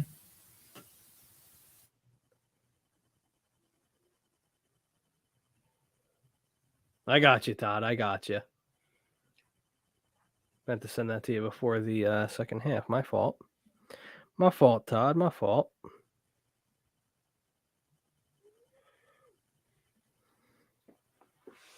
All right, Todd. I sent it to you. You know where to go. If anyone else wants the link too, just hit me up. Hit us up on social media, A2D Radio, Facebook, Instagram. Be like, hey, want to hop on? Want to talk Sixers? Excited about James Harden? You excited about this team moving forward? You want to talk Eagles? You want to talk Flyers? If you really want to talk Flyers. But, yeah, no. You want to talk about baseball, the lockout. We're going to have a delayed season. It's looking like it. But, yeah, if you want to join the conversation, hop on. Send us a link on either Facebook or Instagram. Speaking of which, let me check our Facebook side real quick just to make sure I didn't miss anybody. Paul Pierce ain't locking anyone up. Where'd you see that? The can't miss commercial. I can score 20 on Paul Pierce right now. Oh. There he is. I might have a fucking coronary. What's up, Todd? What's up, What's Todd? going on, fellas? Not much. Getting horny for What? Harden. Getting my coffee ready and watching these Timberwolves girls dance and enjoying the game. There's a lot to enjoy. There is a lot to enjoy. I was telling the guys, my Russian coworker today, he's like, "Oh, Piers, did you know Harden is playing?" I'm like, "No, never would have thought of that. Didn't know that was a thing." Oh yeah, I'm like, speaking of of your course Russian, I know it's a thing. speaking of your Russian coworkers, how's that going? It's a little tough on them right now because a few of them are from Ukraine. Oh, really? Yeah, so it's a That's little tough in the office right now. So Oh, I bet. my Yeah, I bet. my heart honestly goes out to them. Oh, yeah, it's 'Cause awful. I've been working It's with these awful. guys for almost a year now, and they're kind of like family. So Yeah. it just kind of hurts to Is it like some are from Russia, some are from Ukraine, Yeah. like that? basically All right, we'll So talk, it we'll kinda talk about just- it then. just kind of sucks to What's up, be Todd? Yeah. dealing with this. What's You know what I going mean? on, Dan? I you see doing? you and your twin brother looking the same. You know what I'm saying? Both of y'all got the low haircut, both same beard. I was gonna say, who's my twin brother? Well, one What? that wears glasses right beneath y'all. I mean, like No, you need to go ahead. You know and I'm have a prettier than little him. Come on. That's not true. I got the good looks in the family. What are you talking about? See, look at that. See? There we go. And I got the brains too. Smart ones who wear glasses. I'll give you the brains, maybe. Maybe. A little bit. And no, Pete. Nobody is going to jump on that USFL Yeah, what are you talking about? bandwagon. It's a huge fan base right now. We have so much to break down. Okay, the Ryan Scott, Philadelphia fan base 2020 is Spring going League crazy champions. because Thorson was the first overall pick. Like, who gives a rat's ass? Excuse me, that was Shea Patterson, actually. That was Shea Patterson. Uh, Da da da da da. When I saw that, I was like, you gotta be Boston, kidding da me. da da da da. Oh wow. I've been hearing nothing but the See, Timberwolves bang the rim this entire second half. Where's James? Where I'm at? I'm at 7:45 in the third quarter. Where's everybody else at? I'm at 7:05. Dear Okay, James I'm not Harden, I love you. Not that too Yeah. far. Yeah, you're not that bad. Rome Nah, says trust me. Harden in one-on-one defense is going to hurt us. I mean, Yeah, nobody Wait, gives a what? Is that a Rome sighting? Holy Yeah, right. shit! he'll pop in every now and shit. Yeah, again. you only been hiding for like 8 months. Let's see. Oh, here we go. Here we go. Cal You Williams gonna- says, if the refs wasn't cheating, the Sixers would be up by 50. Yeah, probably. Cal, to be honest with you. Notice he comes out when Tom's not on. No, he's commented on Tom's shows too. I saw him on A2D Wednesday night. What was it? Or at least commenting on A2. Oh wow, what a pass! Tobias, what are you doing? Just take the shot. You had it right there.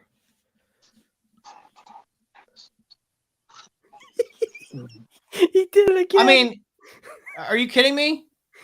Harden's defense is gonna we didn't bring this fucking guy in here to be a Or lockdown play defender. defense. Yeah, no.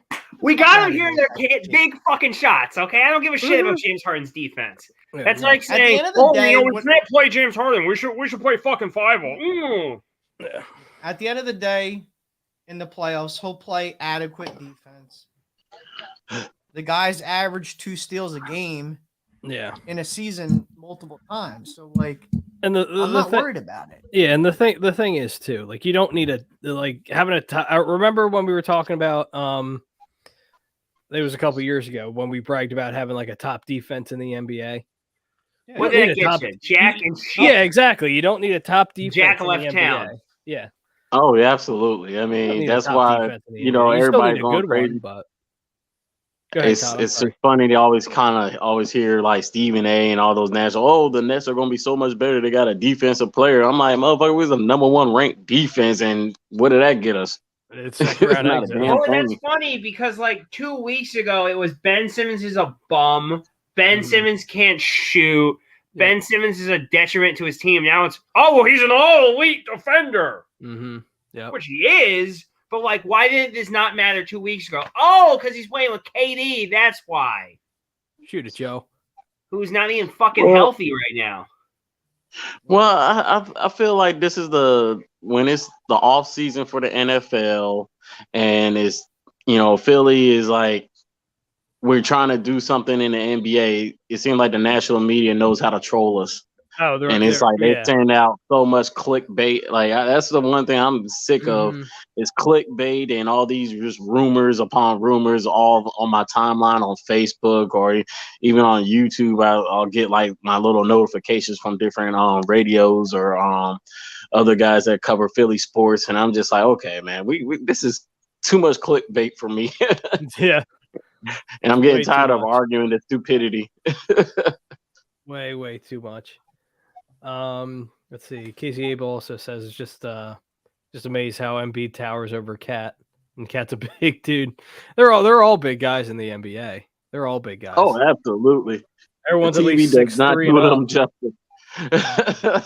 I mean, everyone said Iverson's small, but in reality, Iverson's I think what 6'2", 6'3". No, 6'1".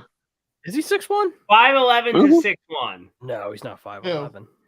Allen Iverson. I've like it every time they announce him, it's a fucking different height. Oh, he is. Yeah, he's says 6 foot. It says 6 foot. Okay. Yeah, I was like, it's 6 foot or 6'1". Okay. It was like they always try to give him that slight little inch, but not 5. It makes me wonder, what's Steph? Is Steph taller? Steph is 6. He's like 6'2", 6'3", I want to say. I could be wrong. Yeah, 6'2". He's 6'2". Okay. Oh, 6'2"? Okay, they gave him the 2. Okay. Yeah. Him and Seth are but the that's same what height, I said. apparently. The TV doesn't do him justice. I like when y'all posted that photo of a man's hands and somebody was reaching out to him, and you actually see the size difference. The size difference, yeah. A whole hand is just barely covering the corner pocket of his thumb. That's great. Six was up 84-59 with 4:45 left in the third quarter. Go ahead, Todd. I'm sorry. Oh no, you good. I was just saw the defensive play from Patrick Beverley. That's one guy between him and Vanderbilt watching this game is like God Almighty. Mm-hmm. Can they be part of the buyout? Yeah. People can say what they want. I love Pat Bev. I've always loved Pat Bev. Oh, you gotta love that dog, man. He ain't afraid of anybody. Mm-hmm. Yeah, he does. Pat Bev wouldn't care if you were 8 feet tall. He wouldn't give a shit. I mean, that's if you want some defensive player. I mean, that's what you want right there. Uh-huh. Timberwolves are fighting though. At least they're trying to.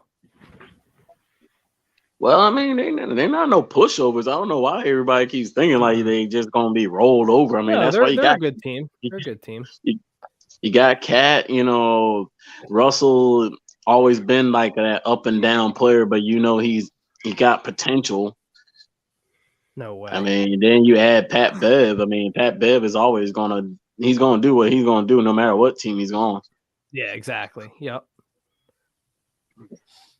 But what's this I'm hearing about LeBron James having a meeting with the Lakers organization?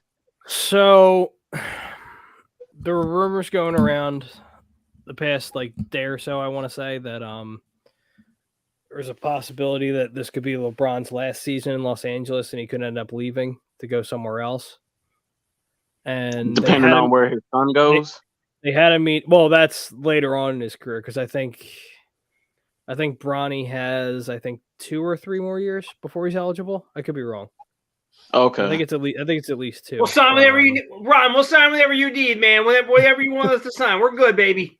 But yeah, they met I think either today or yesterday. I think it was today. We'll draft them 32 overall for you, buddy. Yeah. They met him and ownership, and I think Rich Paul was there too. Yeah. They said LeBron's not going anywhere, and again, that doesn't mean anything. Mm-hmm. Doesn't mean anything at all. So he could very well be gone in the offseason. He very well could be. But I've seen also reports saying that I'll take LeBron's the priority. LeBron's staying, and they're saying Anthony Davis might be on the way out. But I don't know. It's all speculation. But I mean, wait. I mean, that was the thing because the Lakers are in a tough position. I mean, a part of them wants to keep LeBron, but the one thing that the Lakers always try to do is try to be on the younger side and try to stay ahead of the curve. Well, the thing was too, I don't know if you saw the report, but during the trade deadline, LeBron wanted someone, I forget who it was, and the owner said no because they they have like no assets left. John Yeah, Wall. like I know. He wanted them to trade Westbrook. Yeah, Westbrook. For John Wall. Yeah, I remember that one. How did Embiid get that ball? That's crazy. And that's why it's very intriguing because with this James Harden move, it definitely got LeBron's eyes open. He's like, well, okay, I'd rather play with veterans. And like that's always his thing. I was 13 to see LeBron in a Sixers uniform. No big deal. I mean, if it happens, I'm not going to be upset. I'm not going to be upset about it. I swear to God, I see one person outside the Wells Fargo Center with a sign. You're getting punched in the fucking face.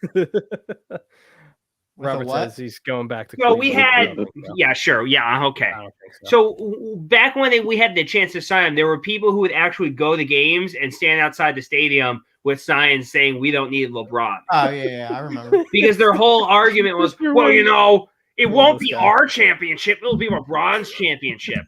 I'm like, the team also hasn't won a championship since the. And I use this as an example. I'm like, so does Moses Malone helping the Sixers win in the 80s not count? Because that's not Doc's championship. That's Moses' championship. Like, it's the dumbest fucking rationale. Yes, Tony Rowan. On speed. You'll probably never live that down. Honestly. I don't give it. Please. I've said dumber things. I've been more spot on things. Please. Every Fan Friday moving forward, Mr. Wings just going to comment in. It is. I'm sorry. I'm talking about speed and speed only. They're the two fastest players I've ever seen in a straight line down the court. Tony Roten. The only difference is that Maxey can actually finish. Yeah. But my thing is in the NBA, there's not so many homegrown talents that you get used to just people just going to different teams. So I mean, as long as the team wins the championship, so I'm like, if your team wins a championship, you just take it. It's like, and look real great. A nice 23 over the chest. James on the back. I mean, I'd be lying to you if I told you I wouldn't buy it. I have a little Ron Cavs jersey at home. I don't give a fuck. Yeah, I'd be lying if I told somebody sold me that for like $35. I'm like, sold. Here, gladly take your money. Even if it's a jersey, I don't care. I'll take a shirt. Cork, what was that? A cork? Tobias passed it to Cork and it bounced off his head. Some of the jokes there. What is Tobias? Let me see Tobias's stats. He has 6 points, and he's gonna kill my parlay. But after seeing tonight's game with Harden, making his debut, do y'all still feel like we need to add something, or that we can, or this team can go far in the playoffs? To be determined. Yeah. Yes, to be determined. That's a good rationale. I need to see at least like 4 more games, but okay. Add a 1 next to that 4, and then I'll feel a little bit more. 5. Okay. I mean, the problem is they only have until Tuesday to make an option on this buyout market, or they're not playoff eligible. So So that's why I'm like, I didn't know how long the buyout is gonna last, but I'm like, looking at it, it wouldn't hurt to add another player, but I don't know. Just seeing this team I don't know what position we should add. Is guard. Really should be win. My rationale is it's like if you get a guard, if you get like a solid veteran guard who can start, whether either he can come off the bench or you make Maxey the most deadliest 6th man in the playoffs. Yeah. I mean, really, they benefit more from a wing, though. To be honest with you. I mean, I'm fine. I was literally That's why thinking I'm of leaning Gary towards Harris all James. day I was long. like, Yeah, Gary Harris, if he's the guy, if he gets bought out, he's the guy. Yeah, I would gladly Yeah. take And Gary also, Harris. that means I don't have to see Thibault starting, which is even better. Exactly. I'm And that's- fine with that's- Thibault coming off the bench. I'm fine with that. I'm fine with Thibault Yeah, not that's playing. what I was looking at. I was Maxey looking at it needs to like more start. of a wing. Maxey absolutely needs to start. Yes. That's the only reason I don't agree with you, and I don't go guard. Well, He needs to Dragic was the only guy I would say that I wouldn't have started him over Maxey either, to be honest with you. I would have. He's long in the tooth.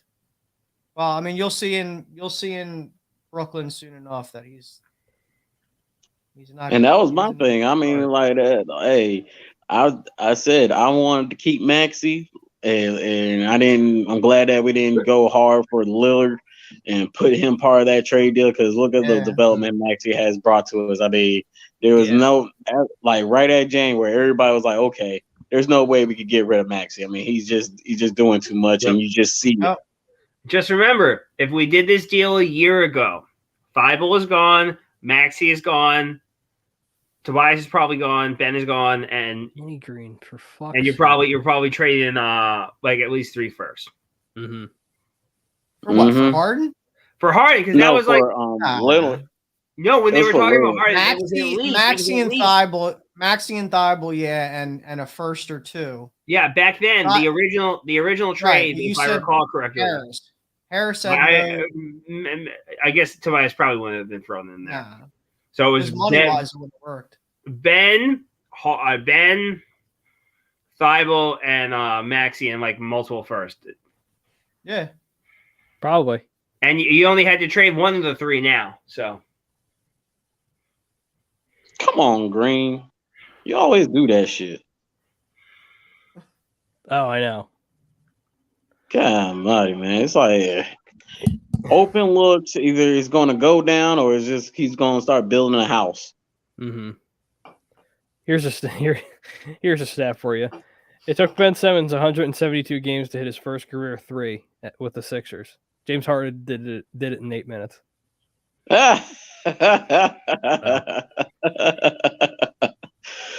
Oh goodness! Like no one will take him. What do you say? Never mind. I was going to ask you if you had the numbers pulled up, but I have it right here. KZ, it's much easier to get rid of him in the offseason because that's only a 2 for 2 years, $10 million. Yeah. Sooner Danny Green's out of my hair, the better. That's just you're gonna have a lot of nice trade pieces in the offseason if you want to get rid of them. Him, Shake, Furkan. I don't have an issue with Furk. I don't either, but like as a bench shooter, if you wanted to get rid of him for assets or anything else, you could. Yeah. I mean, his contract's not bad either, though, to be honest. No, his contract is makes him very affordable. It's what, 3 for 15. So once again, another 2 for 10. Yeah, $5 million a year. That's nothing. Joseph says, "What happened to at least 2 starters at all times?" Doc is a clown. Remember? I mean, we're up 30. We were up 30. Yeah, come on. Celtics. Yeah, we're up 30. So this doesn't really. That's why I'm not really worried about it. That was going to be my rebuttal. We're up 20 right now, so I'm not concerned. Mind you, it's still the third. No, he's only. I'm sorry. No, Danny's was only 2 years, $20 million. So next year he only has 1 year left. Okay. That makes him very, very tradable in the offseason. For $10 million in the NBA. Yeah, so he has 1 year left. Yeah, someone can take him. Someone can absolutely. I don't know who's going to take him. You could honestly, for a team that needs veteran presence, mm-hmm. you could honestly swap out Danny Green and Furkan Korkmaz. If you wanted to, yeah. Yeah, if you wanted to, because that's like depends on who I'm getting back though. Too. Yeah. I mean, I'll trade Danny for anyone. So. Oh, if it's just Danny, yeah, yeah. No, I hear you. But that's $20 million you could get off your cap. Yeah. But again, what's $20 million in the NBA? Unless you're bringing in bench pieces, then if you're true. If you're bringing in bench pieces, I get it. But... I mean, you got to bring salary back on though too. That's the thing. This is true. This is true. But I also think I could improve the roster with that. Pass. Maxey, my goodness.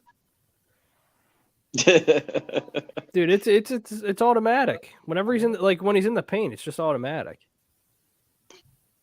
Like, as soon as he lobs it up, I'm like, oh, he's got it. I think Maxi's taking too many floaters. Shut the fuck up, Doc. Freaking Paul Millsap.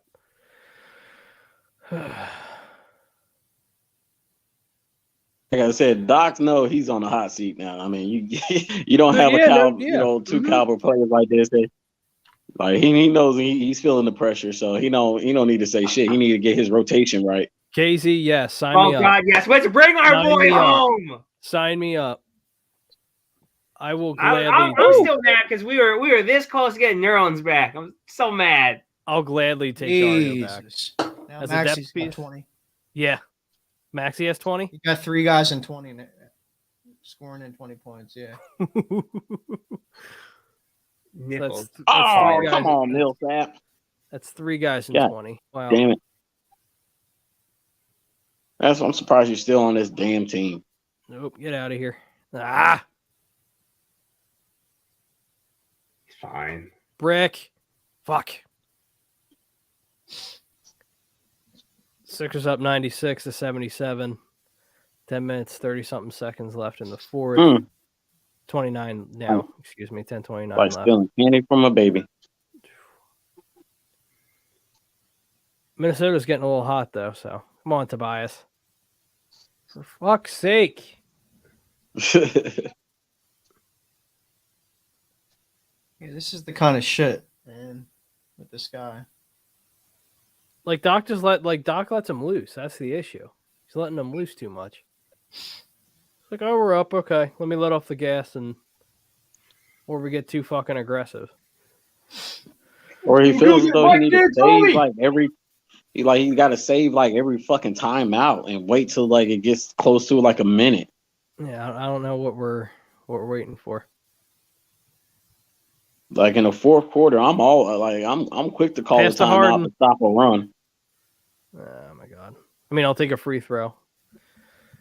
Take a free throw from Paul Millsap. I'll take it, but would have loved another Harden 3. Well, you need the assist and the. What's he looking at? Triple double. I need rebounds, but it's all right. Let me look at my sports book now. To be honest, let me look. He's at 6 and 8. He's at 6 and 8. Six rebounds, 8 assists. Ooh, it's gonna be close, man. You're telling me there's a chance. So you're telling me there's a chance. What's the over and under that Simmons is gonna play the Sixers? The Sixers game March 10th. I have no clue. What I need right now, I need Tobias to get me at least. Need him to at least get me 8 more points. 8 points? Yeah, I'm fucked. Yeah, you're fucked on that one, man. I knew I shouldn't have put money on Tobias scoring. He always fucks me every time. Good rebound, Harden. I mean, I thought he was going to get away with the kick. He kicked it.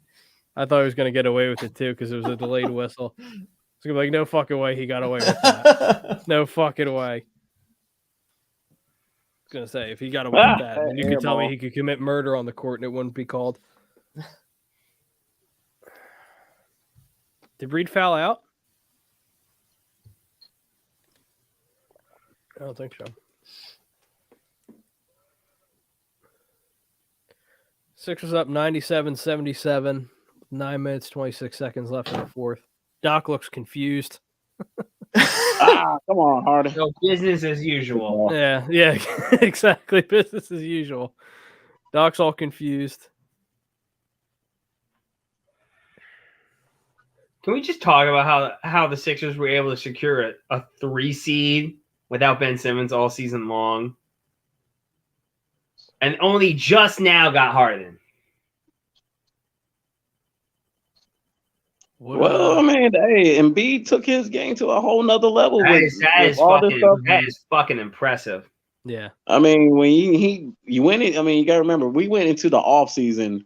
Like, if this happened during the season, I don't know, how it would affect the team. But knowing that it was already in the off season, they came into the season knowing what the whole issue was, and Embiid just say, "Fuck it, man, fuck him, and he don't want to be here. Let's go."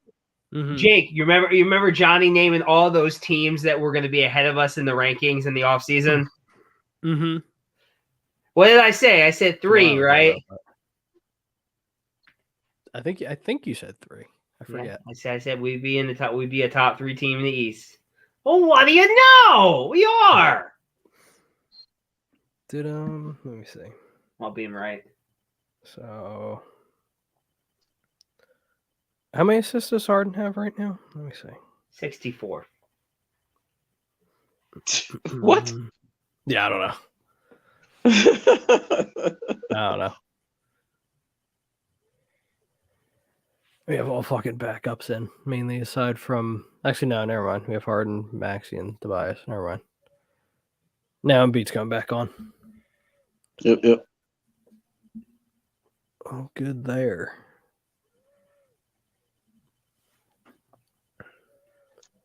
Mr. Wing says Doc Rivers is the Andy Reid of the NBA. No adjustments and team collapses in one chip. Well, No, I mean, the difference is, at least Andy, he went to a different organization and completely did like a 180. You know, you learned a little bit. I mean, for a while, the Chiefs, it was looking like the same Andy from Philadelphia, but I mean, it's. Yeah, it's amazing what getting the best quarterback in professional football does for a team. Well, you gotta remember. I'm not. It's like talking. You know, I've been talking about development, so let's not act like Patrick Mahomes just started his rookie year and just was balling all out. You know, come on.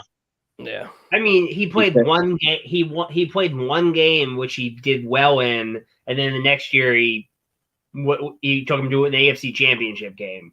Mm-hmm. So he sat on the bench. He learned, and then come on, Andy Reid's the quarterback whisperer. I mean, let's truly be honest. I mean, he made AJ Feely look good.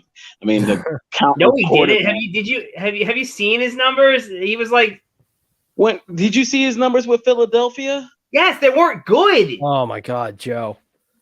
Woo. Good enough that we got a second round pick from. What are we talking about? What are we arguing about Andy Reid for? Dumbest fucking organizations in trades ever. So that's not surprising. I walk away for a minute. We're talking football now. Yeah, I don't know. Sixers up 105-85 with 7:30 left in the fourth. Give me a step back, James. Give me a step back. There it goes. Oh, he tricked me.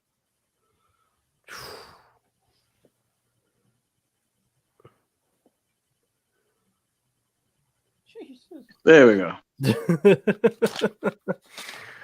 He's fucking ridiculous. Made some adjustment. Insane. Yeah, Maxey's insane.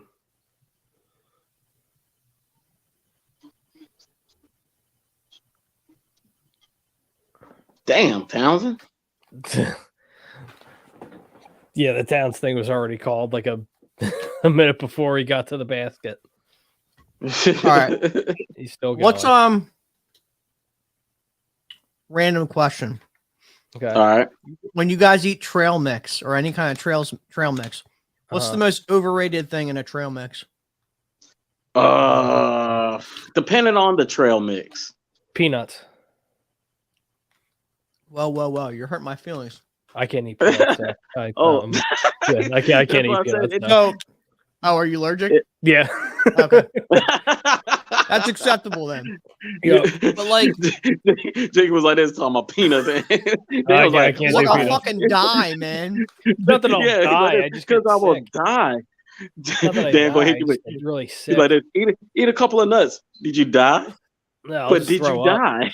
That's all that happens with me. I'll just throw But like up. this has I was gonna say that too, Mr. Wing. Yep, I was gonna say that too. Raisins, yeah. yeah, that's what this. Yes, that's exactly what I was gonna say. This has raisins in it. I'm like, I take every raisin out and I don't fucking eat it. If it was like chocolate raisins, that's one thing. But yeah, if it's just raisins, yeah.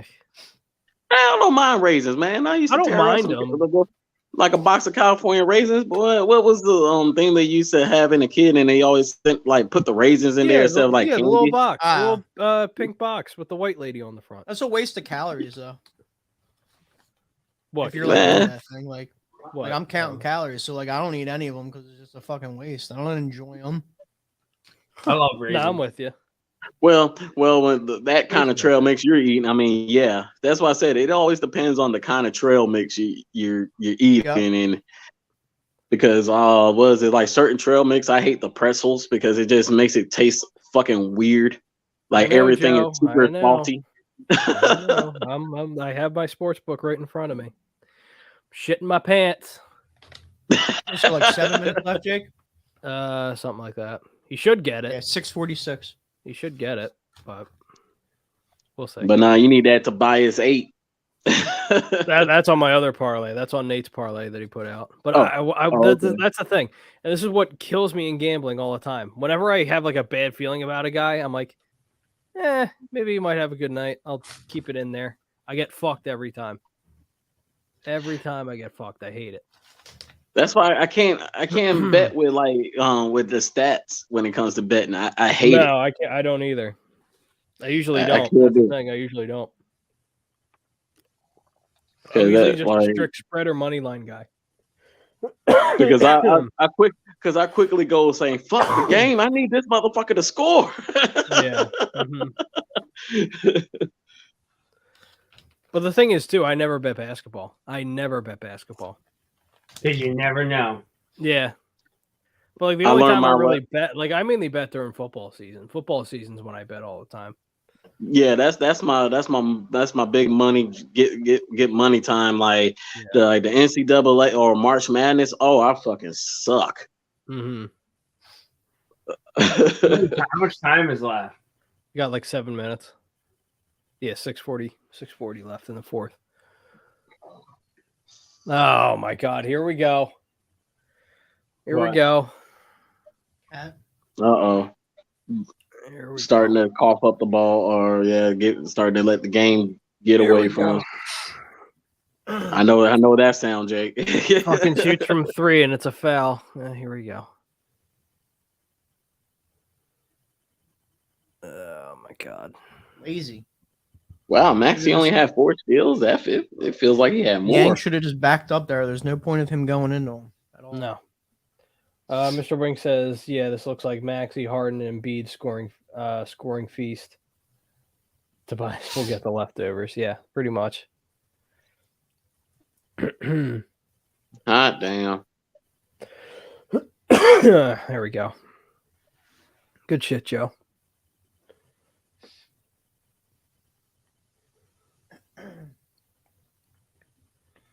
This is just a little random because I just watched how Carl's still hitting threes even after the All-Star game.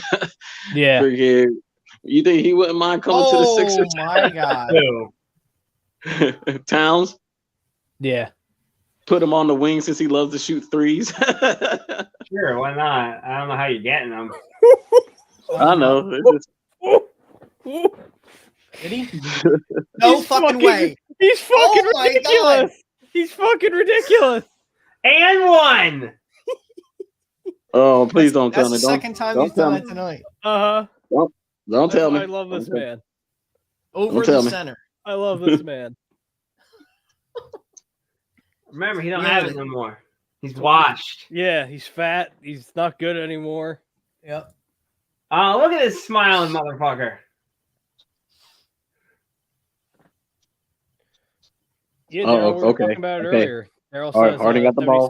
Might add Harden got the ball. Beal. Oh, no. Oh, good God almighty. Oh, my God. We Fear that motherfucking beard. Put a smile on that face. All in your face.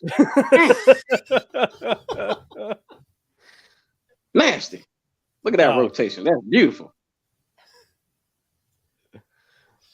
And go to the 76ers might add Bradley Beal to if Harden reworks his contract extension. Yeah. Woo! It'd be amazing. It doesn't even have to be Beal, though. Like, there's just so many options. Oh, hello there. I'm sorry. Yeah, LeBron's a possibility. We'll see. We'll see with LeBron, but who would you rather take, LeBron or Beal? So I'm guaranteed the finals trip. Beal's injuries concern me too much. That's my only issue. Like if you can guarantee me Beal stays healthy, I'll take Beal. But he's always hurt. It's always something. What's LeBron like? If you get him, like, what's he miss? Like 8 or 9 games if there's like an injury? No, LeBron's never hurt. That's the thing. I know, but like worst case, that would be like my worst case scenario. Yeah, he takes time off, but yeah, LeBron's good. Daryl says I take Beal. LeBron's like 40 and is retiring soon. But No, but Daryl, the thing is too, he's 3 years away. He's one of the league leaders in scoring right now. He's one of the top 5 guys in scoring right now. So I can't. And I look at it from both. Year, though, also. He did it again. It doesn't really matter. He did it again. But I look at it from two perspectives, Harden. like from both of them. It's He did it again. Harden did it again. see, get me distracted. I don't want to miss it. Oh my god! Oh, please. It's to me. Decision. But if you add Beal or LeBron to this team, Cat on again. It definitely takes the pressure off. Oh, Harden got the ball. Get off of me, Russell. Oh. Oh no! No! Ice in his veins, Russ. It's too easy. It's like, kid, just give me your candy. No trick or treating for you. That's what you talk. That's what you call an improved shooter after one fucking season, compared to a guy who is now 4 or 5 years into his career. Cross-fingered said Hail Mary so he can grab a fucking a shooting game. Praise when he was in the fucking gym. Yep. And now we get a guy that literally gets space when he shoots. Like, get the man. I mean, I follow people on Twitter that are Nets fans, and they swear that something's miraculously going to change with Ben Simmons and you shoot the fucking ball. Todd, I had someone who tried to tell me with a straight face that they thought Ben would have better numbers over Embiid over the next 2 years. I'm like, I'll put $1,000 down right now. Mm-hmm. Man, I'm gonna put money on the line that Ben Simmons not even gonna play the Sixers game. No, I know he's No, not. he won't. That's an easy bet, though. Yeah, no shot. I can But put I that. mean, everybody keep on. That'll be go ahead. -5. That'll be -5,000 in my sports book. That Ben Simmons does not play. Put that at -5,000. Like, I'm sorry. I mean, if he does show up, I guarantee you he will shut down by when he hears that crowd. That crowd will be all over his ass, and he will just put his head down, and he's gonna look at KD and gonna be like, I can't do it. I'm going to the locker room. It's like comical now because now you've got Nets fans like watching workouts of Ben working with Kyle Korver and him shooting the ball with one hand. Yeah. And they're like, oh my God, he's working with Kyle. I'm like, dude, like relax. Like, I've seen this story way too many fucking times. Yeah, like, they're all Harden's like plus 35, ladies and do we gentlemen. have to go down our timeline? I mean, freaking was it even our damn little callbacks or a little remember this day we was praising Ben Simmons when he was in the gym, and here it is running up and he's just draining threes. We're like, oh my God. Yep. And then we finally hit a 3 in the game. We went bananas. Yeah. Like, come on, man. Like, they can say anything about us Philly fans. We always give a star player or a first round pick. We give them the benefit of the doubt. We try to develop them. I mean, if they going through any issues, we try to back them on that. But it's like, okay, eventually, when we're going to take the Band-Aid off and let's see what the fuck we got. Yeah. Can we talk about how Harden is a plus 35? Yep. He did the same thing in Brooklyn though, Pete. And that's like the part of the game that like people that bash this guy, they don't understand. Every time he's on the fucking floor, he's a positive. Yep. It's a joke. Oh, trust me. I mean, I can always go back to when you had in OKC, Kevin Durant, Westbrook, and Harden. And Harden was always that sixth man. But I always loved Harden because when it was just him and the rest of the bench, it was like seeing two different teams sometimes. Good defense. It was Harden and Go, the other Maxey. guys, and then you had Westbrook and KD for the starters. Mm-hmm. But you couldn't have really all three on the court. It was like because they're all stars, and it was like Westbrook will always want the ball or needs the ball. KD was like trying to do whatever, and Harden is like, well, I want the ball too, but it's not working with Westbrook. I'm actually glad you brought OKC up because Isaiah Joe. LeBron said some shit that kind of pissed me off. For Harden, what he said over All-Star Weekend. Mm-hmm. Any of you guys catch it? I didn't have any issue. No. Nah, I didn't catch it. What You he didn't said? have any issues with him not bringing up James Harden in terms of Sam Presti's accomplishments. Oh yeah. I mean, I knew that was going to happen. I mean, Wait, hold on. What now? You clearly didn't listen to the conversation correctly, or you would have an issue with it. I mean, I had a huge issue with it.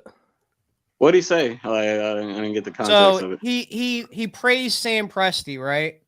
And Yeah. basically in praising Sam Presti, he named off guys that he was able to draft. And he named Josh Giddey, who was their rookie this year. He named a bunch of other guys, obviously Westbrook being one of them, and Kevin Durant being another. Serge Ibaka, But never say nothing about Harden. but didn't say a word about James Harden. Like he intentionally did not say anything Yep. about Harden. He intentionally did not. So anybody that says they don't have a problem with that clearly is another hater of James Harden. That's the way I look at it, honestly.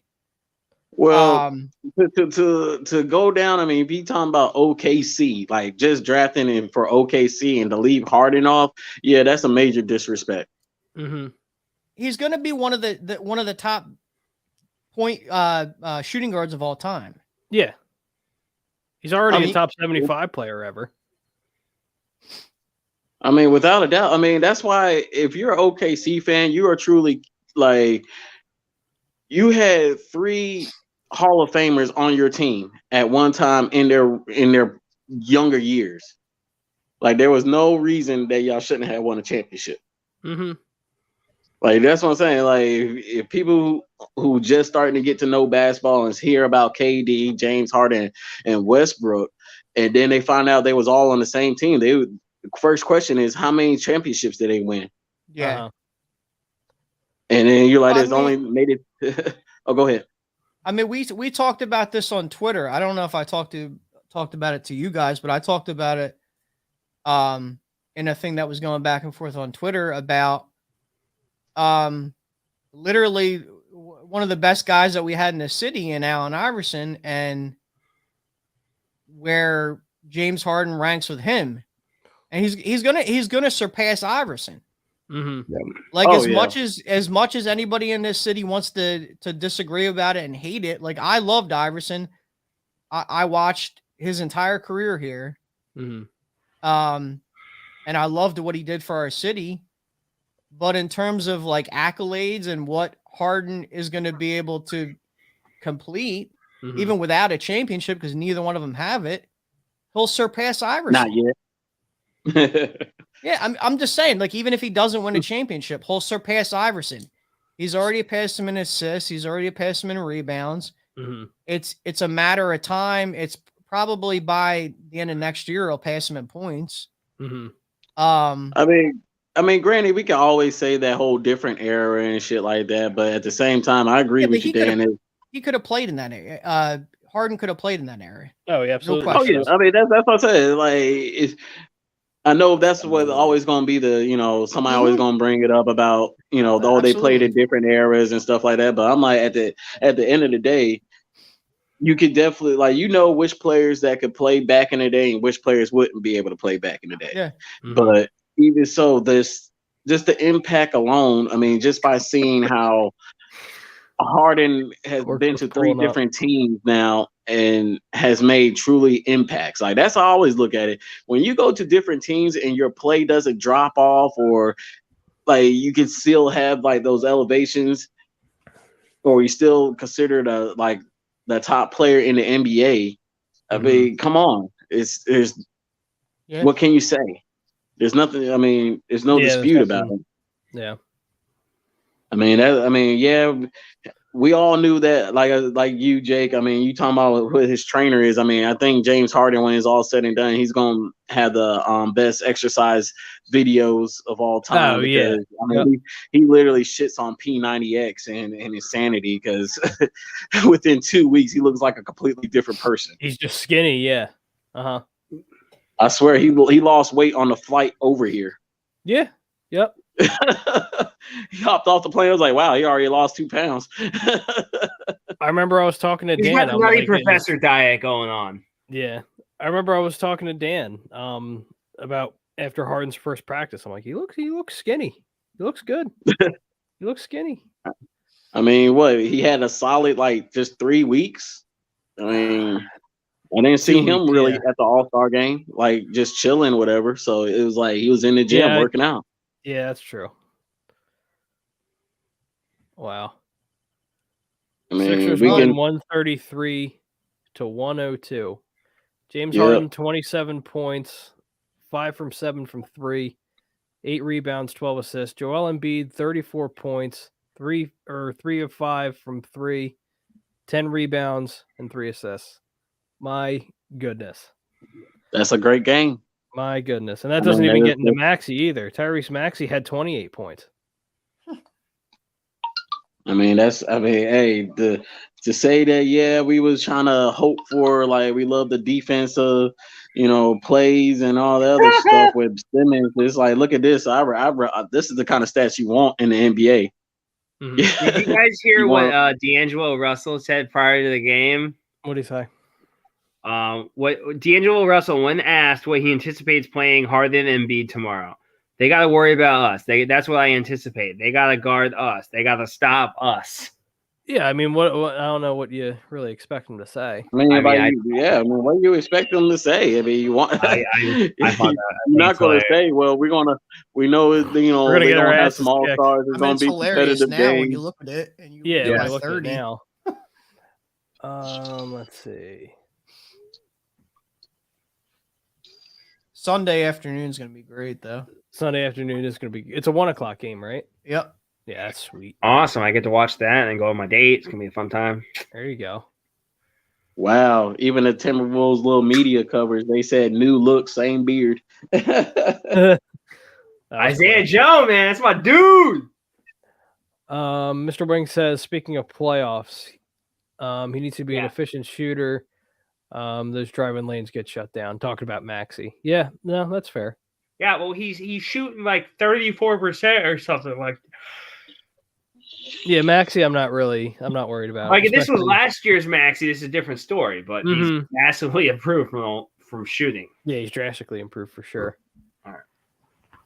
I mean, that's why I did not want to get rid of him, because I saw that potential of him really getting better. Like, he has that ceiling of elite. Like, you see him get into the basket easily. His defense is just tremendous. So it's just like he keeps working on those. Oh, go ahead, Dan. I don't know. I don't necessarily know if I agree with that, though, in terms of the lanes being shut down. Typically in the playoffs, yes, that's the case. But you now have 2 guys, one in the inside, typically, and one now in Harden, who's going to be on the perimeter, who command double teams at any given time. So, it's still going to be there pretty frequently. Probably not as much, obviously. I agree with what Mr. Wing's saying, not as much in the playoffs. But you're already getting to see what this guy's developing into. Like his 3-point shot and even his mid-range game has developed into, above average. Yeah. Exactly. That's what I'm saying. He's getting ready by next year. This time, he's definitely could be like we could be saying that he's an all-star. Mm-hmm. Being not like that's why it's like when you talking about for a year or two, this is what you want to see out of a year or two player. Mm-hmm. Absolutely. And so I'm on the call me a Maxi lover, but I've been on his bandwagon from day one. I just something about him I've been seeing is like he's got that dog in him every angle. Yeah. Yeah, and the one thing I love, consistency. He's just consistent every game. Every star player always have like kind of a down game or that game, but he'll bounce right back. That's why I love that. It's like that bounce back. Good guess there, Eddie. Yeah, pretty close. All right. I'm gonna head off for the evening. I got cars to sell in the AM. All right, Pete. All right, good man. night, everyone. James Harden. Later, man. Later, bud. Later. Dan number 2. Daryl, is that true? I mean, I believe it, but that's hilarious if that's the case. That's really funny. Harden and Ben Simmons both have 5 career 3-pointers with the Sixers. Wow. That's funny. I mean, I'd be shocked if you told me Ben Simmons had 3, or that you told me that he had 5 career 3-pointers made. I'm trying to remember. Yeah. I can only remember like 2. Like, are we counting the fucking Shanghai Knights? Yeah, or whatever the China game. Yeah. I don't know. But is it bad? Is it bad enough that I believe it? I totally believe it. I mean, I assume that Harden had more just because, like, he was 5 for 7 tonight. Like, yeah, but listen, all things being said and done, obviously it's one game, but this just put the NBA on notice. I'm telling you right now, this put the NBA on notice. I mean, absolutely. If they keep playing this way, and I don't know how you're going to double Embiid and Harden at the same time. You just can't, because someone's going to get open. We saw that tonight. So I don't know what other teams are going to do. And I'm not saying that just because I'm a Sixers fan. It's just I don't know how you can defend Embiid and Harden when they're on the court together. I don't know how you. I must say that matching up against the Wolves, this was a true test. Like, okay, you got Karl-Anthony Towns and another star and a big man. You usually always put your big man on the big man, but you still had to try to double team Embiid. And then when Harden had the ball, you saw them already float a double team over there. So it's like Tobias Harris, hey, hit them open shots. That's why it was like you got to kill Danny Green. It's like, yo, you getting with those two on the court and the double team always going towards those two guys. Like your other guys got to hit those open jumpers. Yep. I mean, seeing Maxey, Tobias did, score, but it's a completely different offensive setting now. It opened everything up tonight. Yep. And then of course you want just like what we wanted for Simmons. Harden is just he pulls the trigger and is nailing it. Mm-hmm. So Embiid had 34 points tonight. It doesn't feel like it. You guys, it doesn't feel like it at all. Listen to what he's saying. Let me see. That's always the funny part about Embiid. It never feels like he had a 30-point night. Even when he has like a 40-point night. It's like he had 42. Like that's why I always look at it. It's like he had 42, really? Yeah. So Embiid post game talking about James Harden, his performance. He basically, in a nutshell, he's like he told the guys at CSN, it's like, I've never had a guy like this. I've never played with a guy like this before. It was just like a wake up call. He's like, whoa. He said he looked in the fourth quarter. He said, especially in the fourth quarter, I looked and I was like, whoa. And you see his eyes go, whoa. Yeah. Like when that shit happens and you got like a guy saying shit like that, especially on his level. Mm-hmm. This is crazy stuff, man. It's this is going to be a problem. This is really going to be a problem for other teams in the NBA. Well, I mean, it's from that practice. We was waiting to see how it was going to look on court because you saw the chemistry was building from day one, and it just made us even more anxious to see it tonight. And my God, it's like you said, the NBA is on notice now. Mm-hmm. Yeah, you can't ignore it.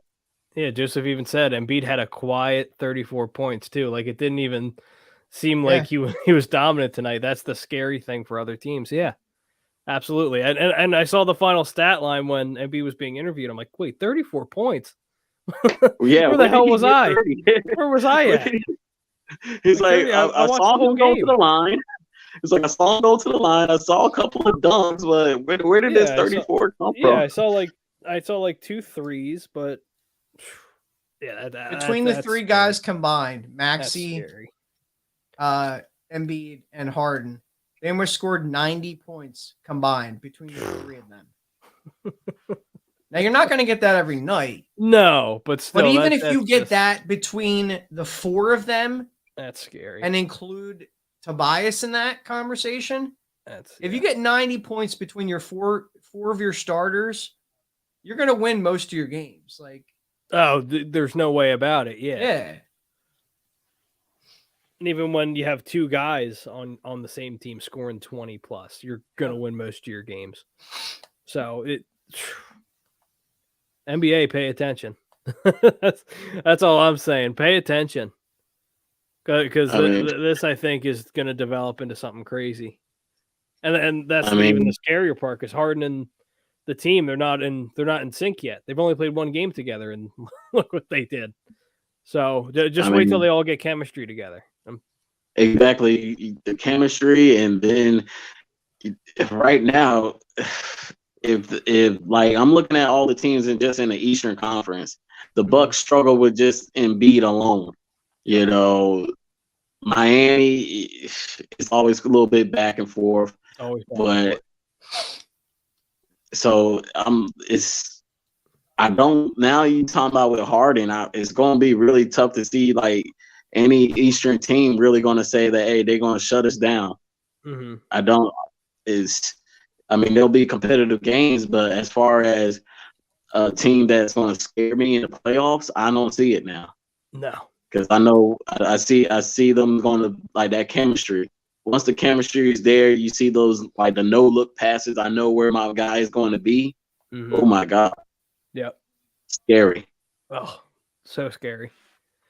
Let me get to a couple other comments and then we'll get to our last topic and we can roll on out of here. All right.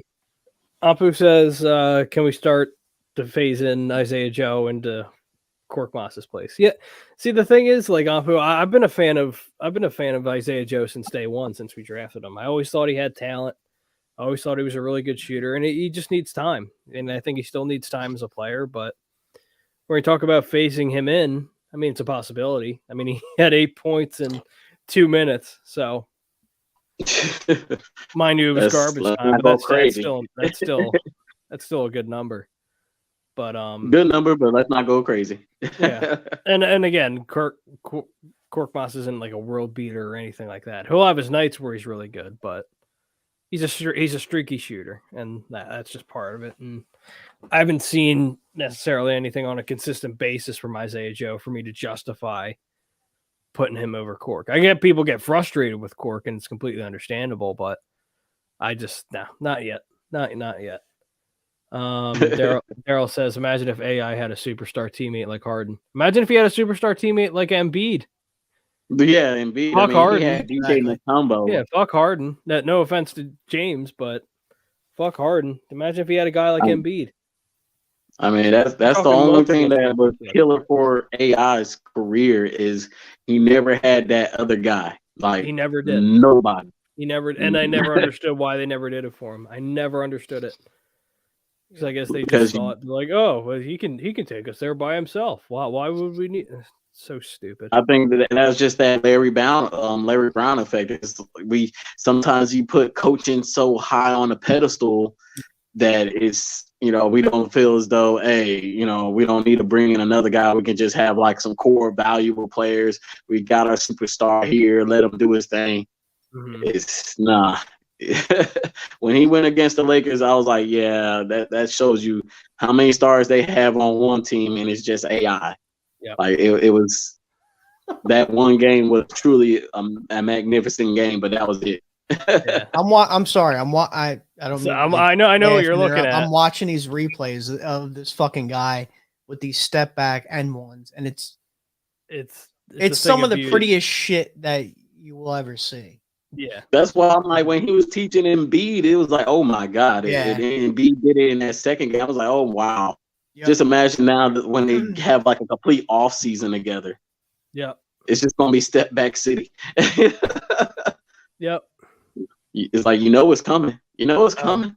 You might need to copyright that. I like that. Step back city. Step back city. I do like that. Hold on.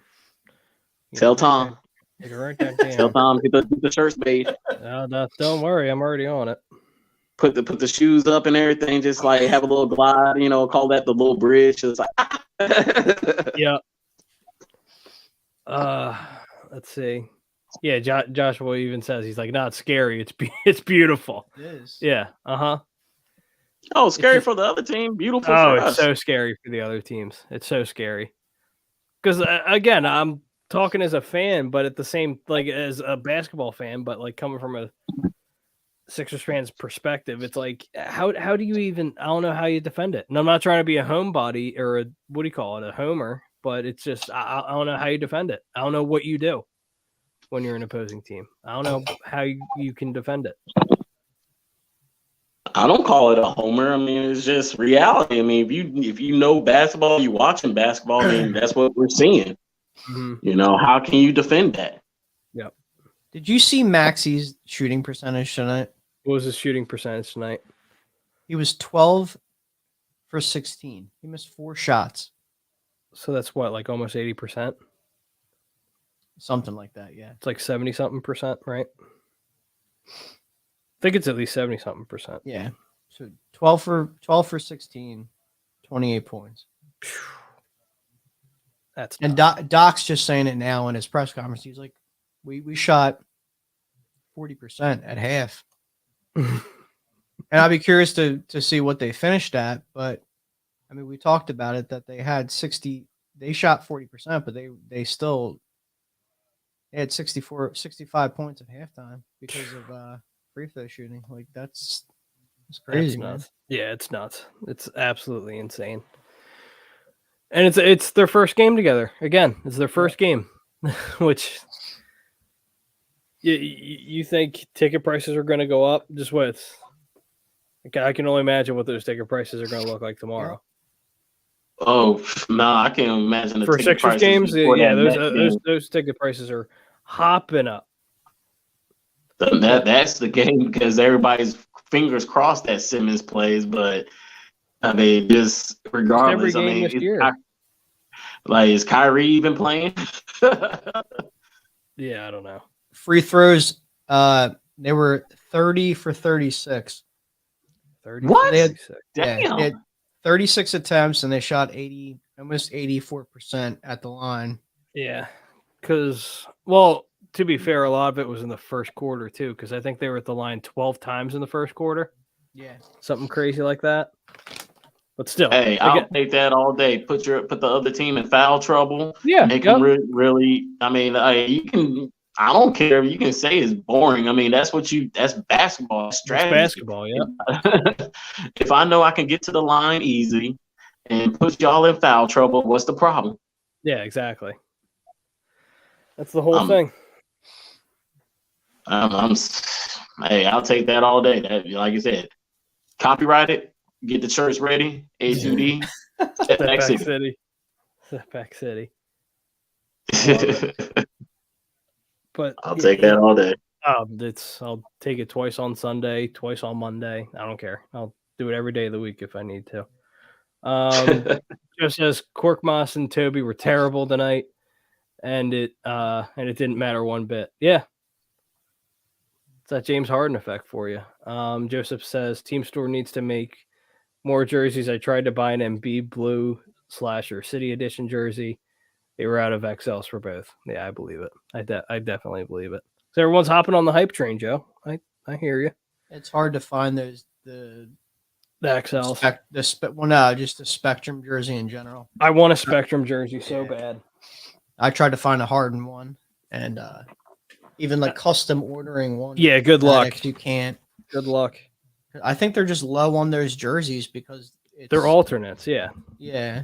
People did. I guess they didn't think they'd be as popular as they are. They're really nice jerseys. I love those jerseys. I'll just say there's other avenues to go through. Oh yeah. Yeah. Do your research. Yeah. You just also have to know the quality and that whole thing, Yep. and if it's legit. That's the other tricky part. Because some places will just take a picture of it on a mannequin and then be like, "Yeah, this is it," and then it comes in a little like 4x4 plastic wrap.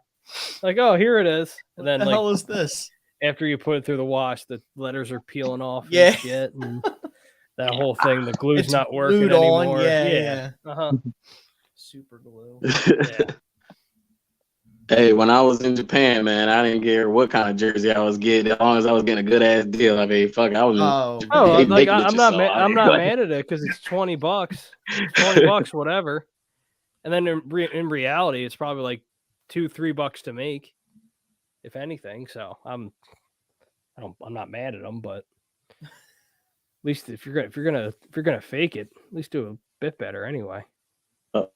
No, there we go. Damn internet. Casey Abel says Harden made more threes in one game with Philly than Simmons did his whole 5 years. Yep. 5-5, they're tied. After one game for Harden.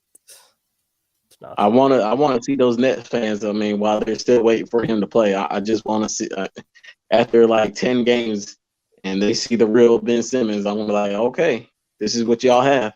Yeah, they're like, wait, he was actually this bad? Be like, yep. But I thought he was a transcendent talent. Yep, so did we.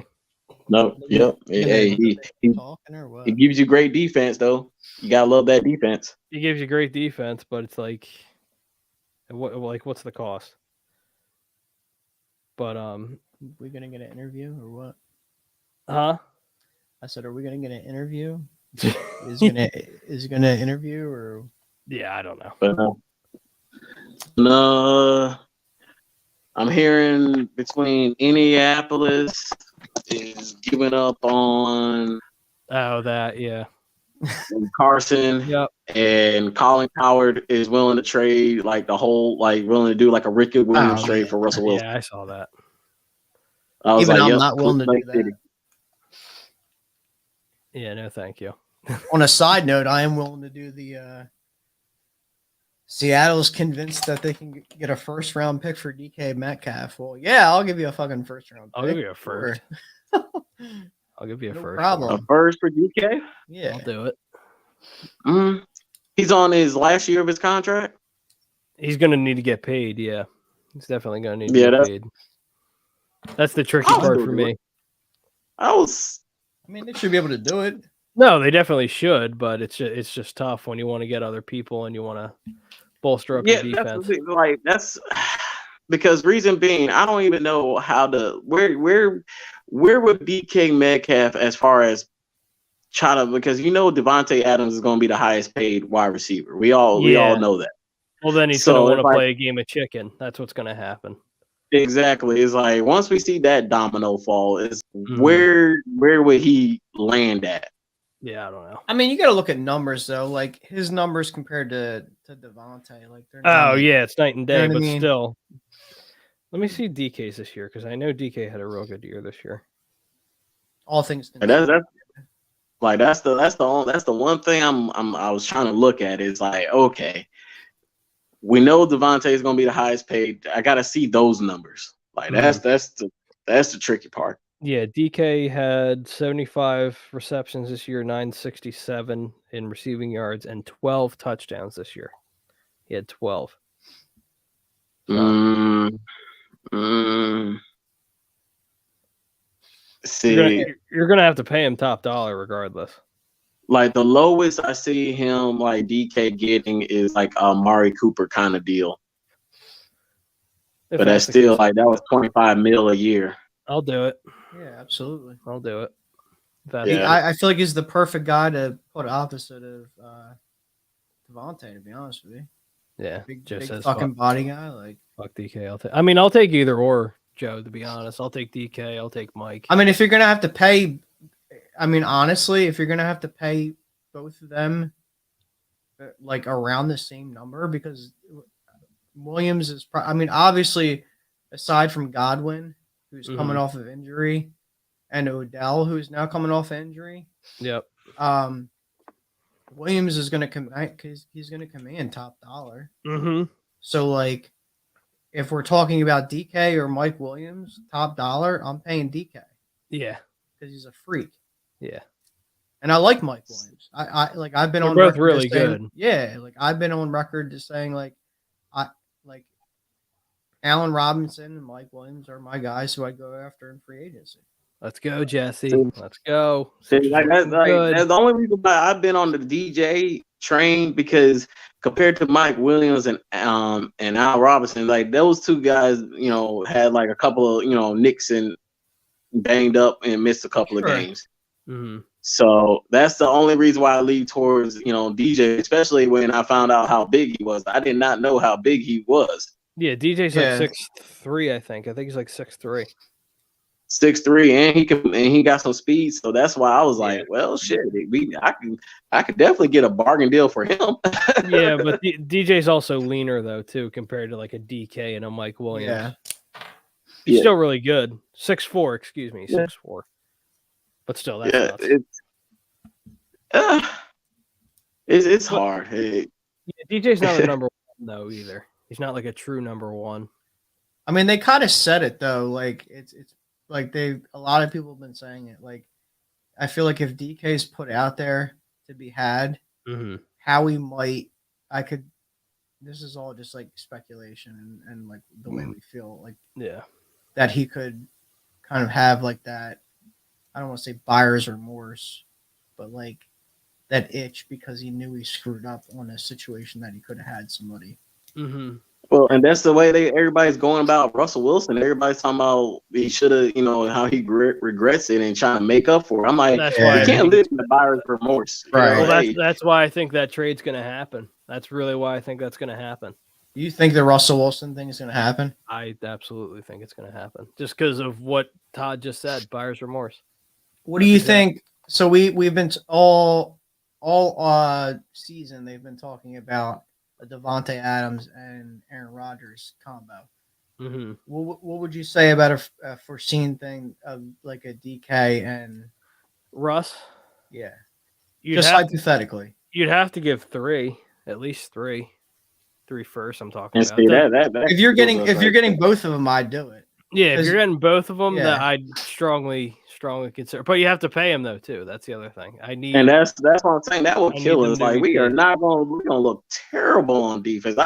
I'm sorry. I'm getting tired. Like as soon as we score, like I'm breaking my fingers because I'm crossing them that the defense will get a stop. Man, I'm used to that. That's why you have to cross your fingers a little more that Howie can hit on those draft picks. So here's my thing. The big thing. If you get Russell Wilson and DK, you're going all defense. You have to. Yeah. You have to. But even though, like, we just then you gave up all your first rounders. So, like, come on. No. But here's the thing. Here's what you do, Todd. You give 2 this year, and you give 1, obviously, next year. That's how I look at it. Yeah. Yeah. Like you're not giving up all 3 of your first round picks this year, and that you wouldn't expect to do that because never, or if rarely, you see one team with 3 first round picks. Mm-hmm. So Seattle wouldn't expect to get all 3 first round picks this year. They can say they want 3 first, but saying something and getting something are 2 completely different things. Same thing with the Deshaun Watson that's thing. Why the Texans aren't getting 3 first round picks for Deshaun Watson. They can say that's they're standing firm and that whole it's not going to happen. Yeah. Especially with just the legal shit alone. It's not going to happen. And that's what's like, it's just all these talks is like everybody's just so quick because like I hate the comparison or how everybody brings up like the Rams or Tampa Bay, but I'm like, if you look at those constructs of those rosters, they still drafted core players. Like Cooper Kupp wasn't a free agent. Aaron Donald was a free agent. Freaking Mike Evans was a free agent. Like most of those defensive players were drafted for Tampa Bay. Yep. I mean, a couple of the those main teams guys were already constructed. Mm-hmm. I wouldn't say fully, but you're right. Like a couple of the main core guys. Yeah. I mean, except for the Rams, I mean, yeah, we know about they stole Jalen Ramsey. They fleeced him from the Jacksonville Jaguars. I mean, but at this, the most of the roster was developed through drafts. Mm-hmm. So it's seeing him how they say like fuck those picks. I remember how the Rams played to Washington and how Washington gave up so many draft picks to go get RG3. And then when they finally played them, they sent all those draft picks that they got for the coin toss. Like, I remember those that day, but I want to stay young because right now we got the salary cap. We got to redo the defense. And if everybody said that Jalen Hurts earned that second year, I'd rather go ahead and have like 2 first rounders for that 2023 draft and go after Young or McCollum if Hurts doesn't develop next year, if he doesn't take that next step. Yeah, no, that's fair. But I'd rather knowing that we spent this year developing the roster to the point of, okay, if Hurts is still the glaring weakness, we know what we need to do compared to, we need a new quarterback, but we also need to go here and go there, like keep on looking at other positions. Well, the thing is too, and people aren't really talking about this a lot. This is the last year of Howie's deal.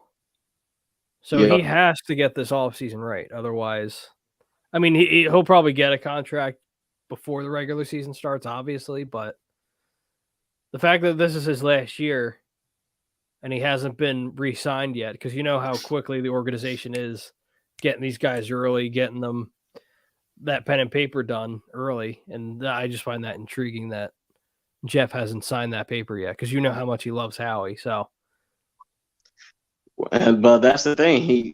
When you hear Jeff actually saying that he loves Hurts and all this quarterback talking, because it's going to if we go after Russell Wilson, it's definitely how he's trying to save his job.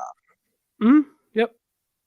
So that's what makes it very intriguing, because every move that he does is it towards him saving his job? Is it a splash move? Like that? This is a very important time for our franchise. Like this is like the biggest cornerstone for our franchise. Either we're gonna knock it out of the park, or we might be the Jets, or even the Saints. I mean, look at the Saints now. Like they about to do a complete turnover on their roster because they're in cap hell. Yeah, no quarterback. Like that's what I don't want for our team. Yeah, no, I hear you, and it's a fair point. But the thing is too, even in our history, like when we're bad, we've never been bad enough to where we get like a number 1 pick or anything like that, just based off our record. I don't think we've ever had number 1 in the top 5, but not like that overall. Yeah, right. Like we're not like bottom of the league. Yeah, exactly. So that's why I'm not really necessarily worried about it. But knowing Howie Roseman, we're not going to have all 3 first-round picks come draft. I mean, at least one of them's getting traded or something. I would at least like to have 2. I at least want to have 2.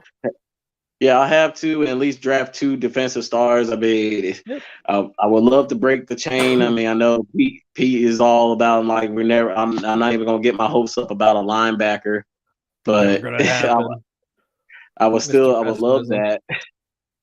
But I mean, we definitely need a pass rusher. I mean, I would love either Jordan Davis or somebody on the outside. I mean, Yeah. And we'll talk about more. We'll talk more about that as the offseason goes along, because we have the combine coming up soon. So, and then I'm going to see who all is going to get tagged. This free agency tag is getting ready to come up, and that's where you always see March 16th. It all becomes official. It all becomes official on March 16th. So everything's going to start happening. I mean, you saw there's a couple moves already going down. So nothing like trades, but just like signings and stuff. Releases. I mean, Landon Collins got released, and I see him as a linebacker. I always seen him as a linebacker. Yeah. I never really I know he likes to play safety, but I'm like, dude, you're just too big. I mean, be one of these hybrid linebackers. He should be a linebacker. I agree. He should be a linebacker. I agree. But one thing. Go ahead. So I was listening to you guys too, but I was listening to Tyrese Maxey postgame. I think I know where you're going. James Harden pregame told him to run. Told him to run the whole game. To run. And that's what he did. Looked at what he did the entire game. That's what he did. He ran. And that's what he did all game. Fast break. That's why he was 12 for 16 from the floor. Yep. So he and you've seen that too since Harden's gotten here with the relationship between Harden and Maxey. Yep. Harden's kind of taken him under his wing and kind of showed him the ropes, but he's kind of been teaching him. Yeah, they've been side by side. Yep. Yeah, taking this game to that next level. That's what you want. I mean, that's what you want out of your not only a top player in the NBA, but a veteran. You see this young guy that he has all the potential in the world, but just needs to make sure he's on the right path. Pretty much help him see the court like as you do, Mm-hmm. And hey, if he tells you to run. I mean, that means he knows your game. Yeah, you want me to jump? How high do you want me to jump? You know what I mean? So it's exciting. It's really, really exciting to see what this. And we're only talking about one game, but it's really exciting to see what this thing's going to turn into in the end of this season and the coming years from now. So good things are coming, at least for the Sixers anyway. But, well, the Nets are still got the huge question mark. I mean, yeah, they do. They do. I'm more intrigued because I want to hear these Net fans. I want to hear the national media. I want to hear it. Especially Stephen A, because I'm like, Stephen A, you're gonna eat so much crow. I'm sorry. If Ben Simmons isn't playing before March 10th, then there's a problem. They're gonna flip their problem. They're gonna flip their whole. They're talking like, well, I guess the Sixers were right. He still got some mental issues.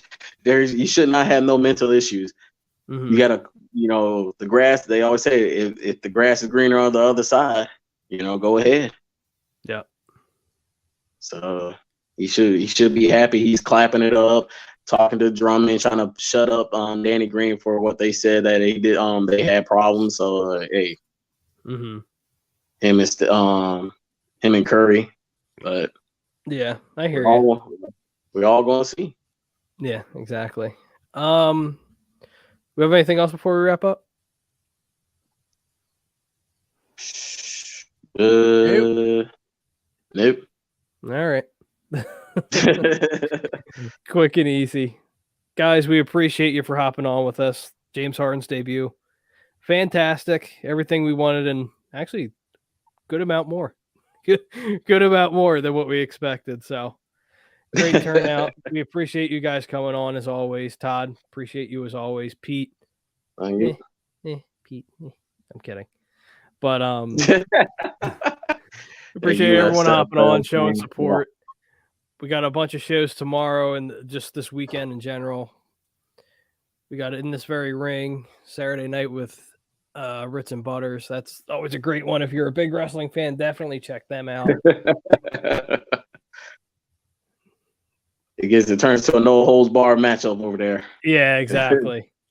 In This Very Ring weekly roundup. I think they're going off tomorrow. I think But then Sunday you have a jam-packed show jam-packed full of shows, excuse me. You have Money Pot with Nate and the guys over there. They do a great job. Brinkman and John at the ramp booth at All Campus in Ocean City, New Jersey. Listen, if you're down the shore this weekend, All Campus is doing a 50% off everything in their store. Stop by on the boardwalk, Ocean City. If you want to hop on the ramp booth, hop on and rant. Tell them the guys from Fan Friday sent you.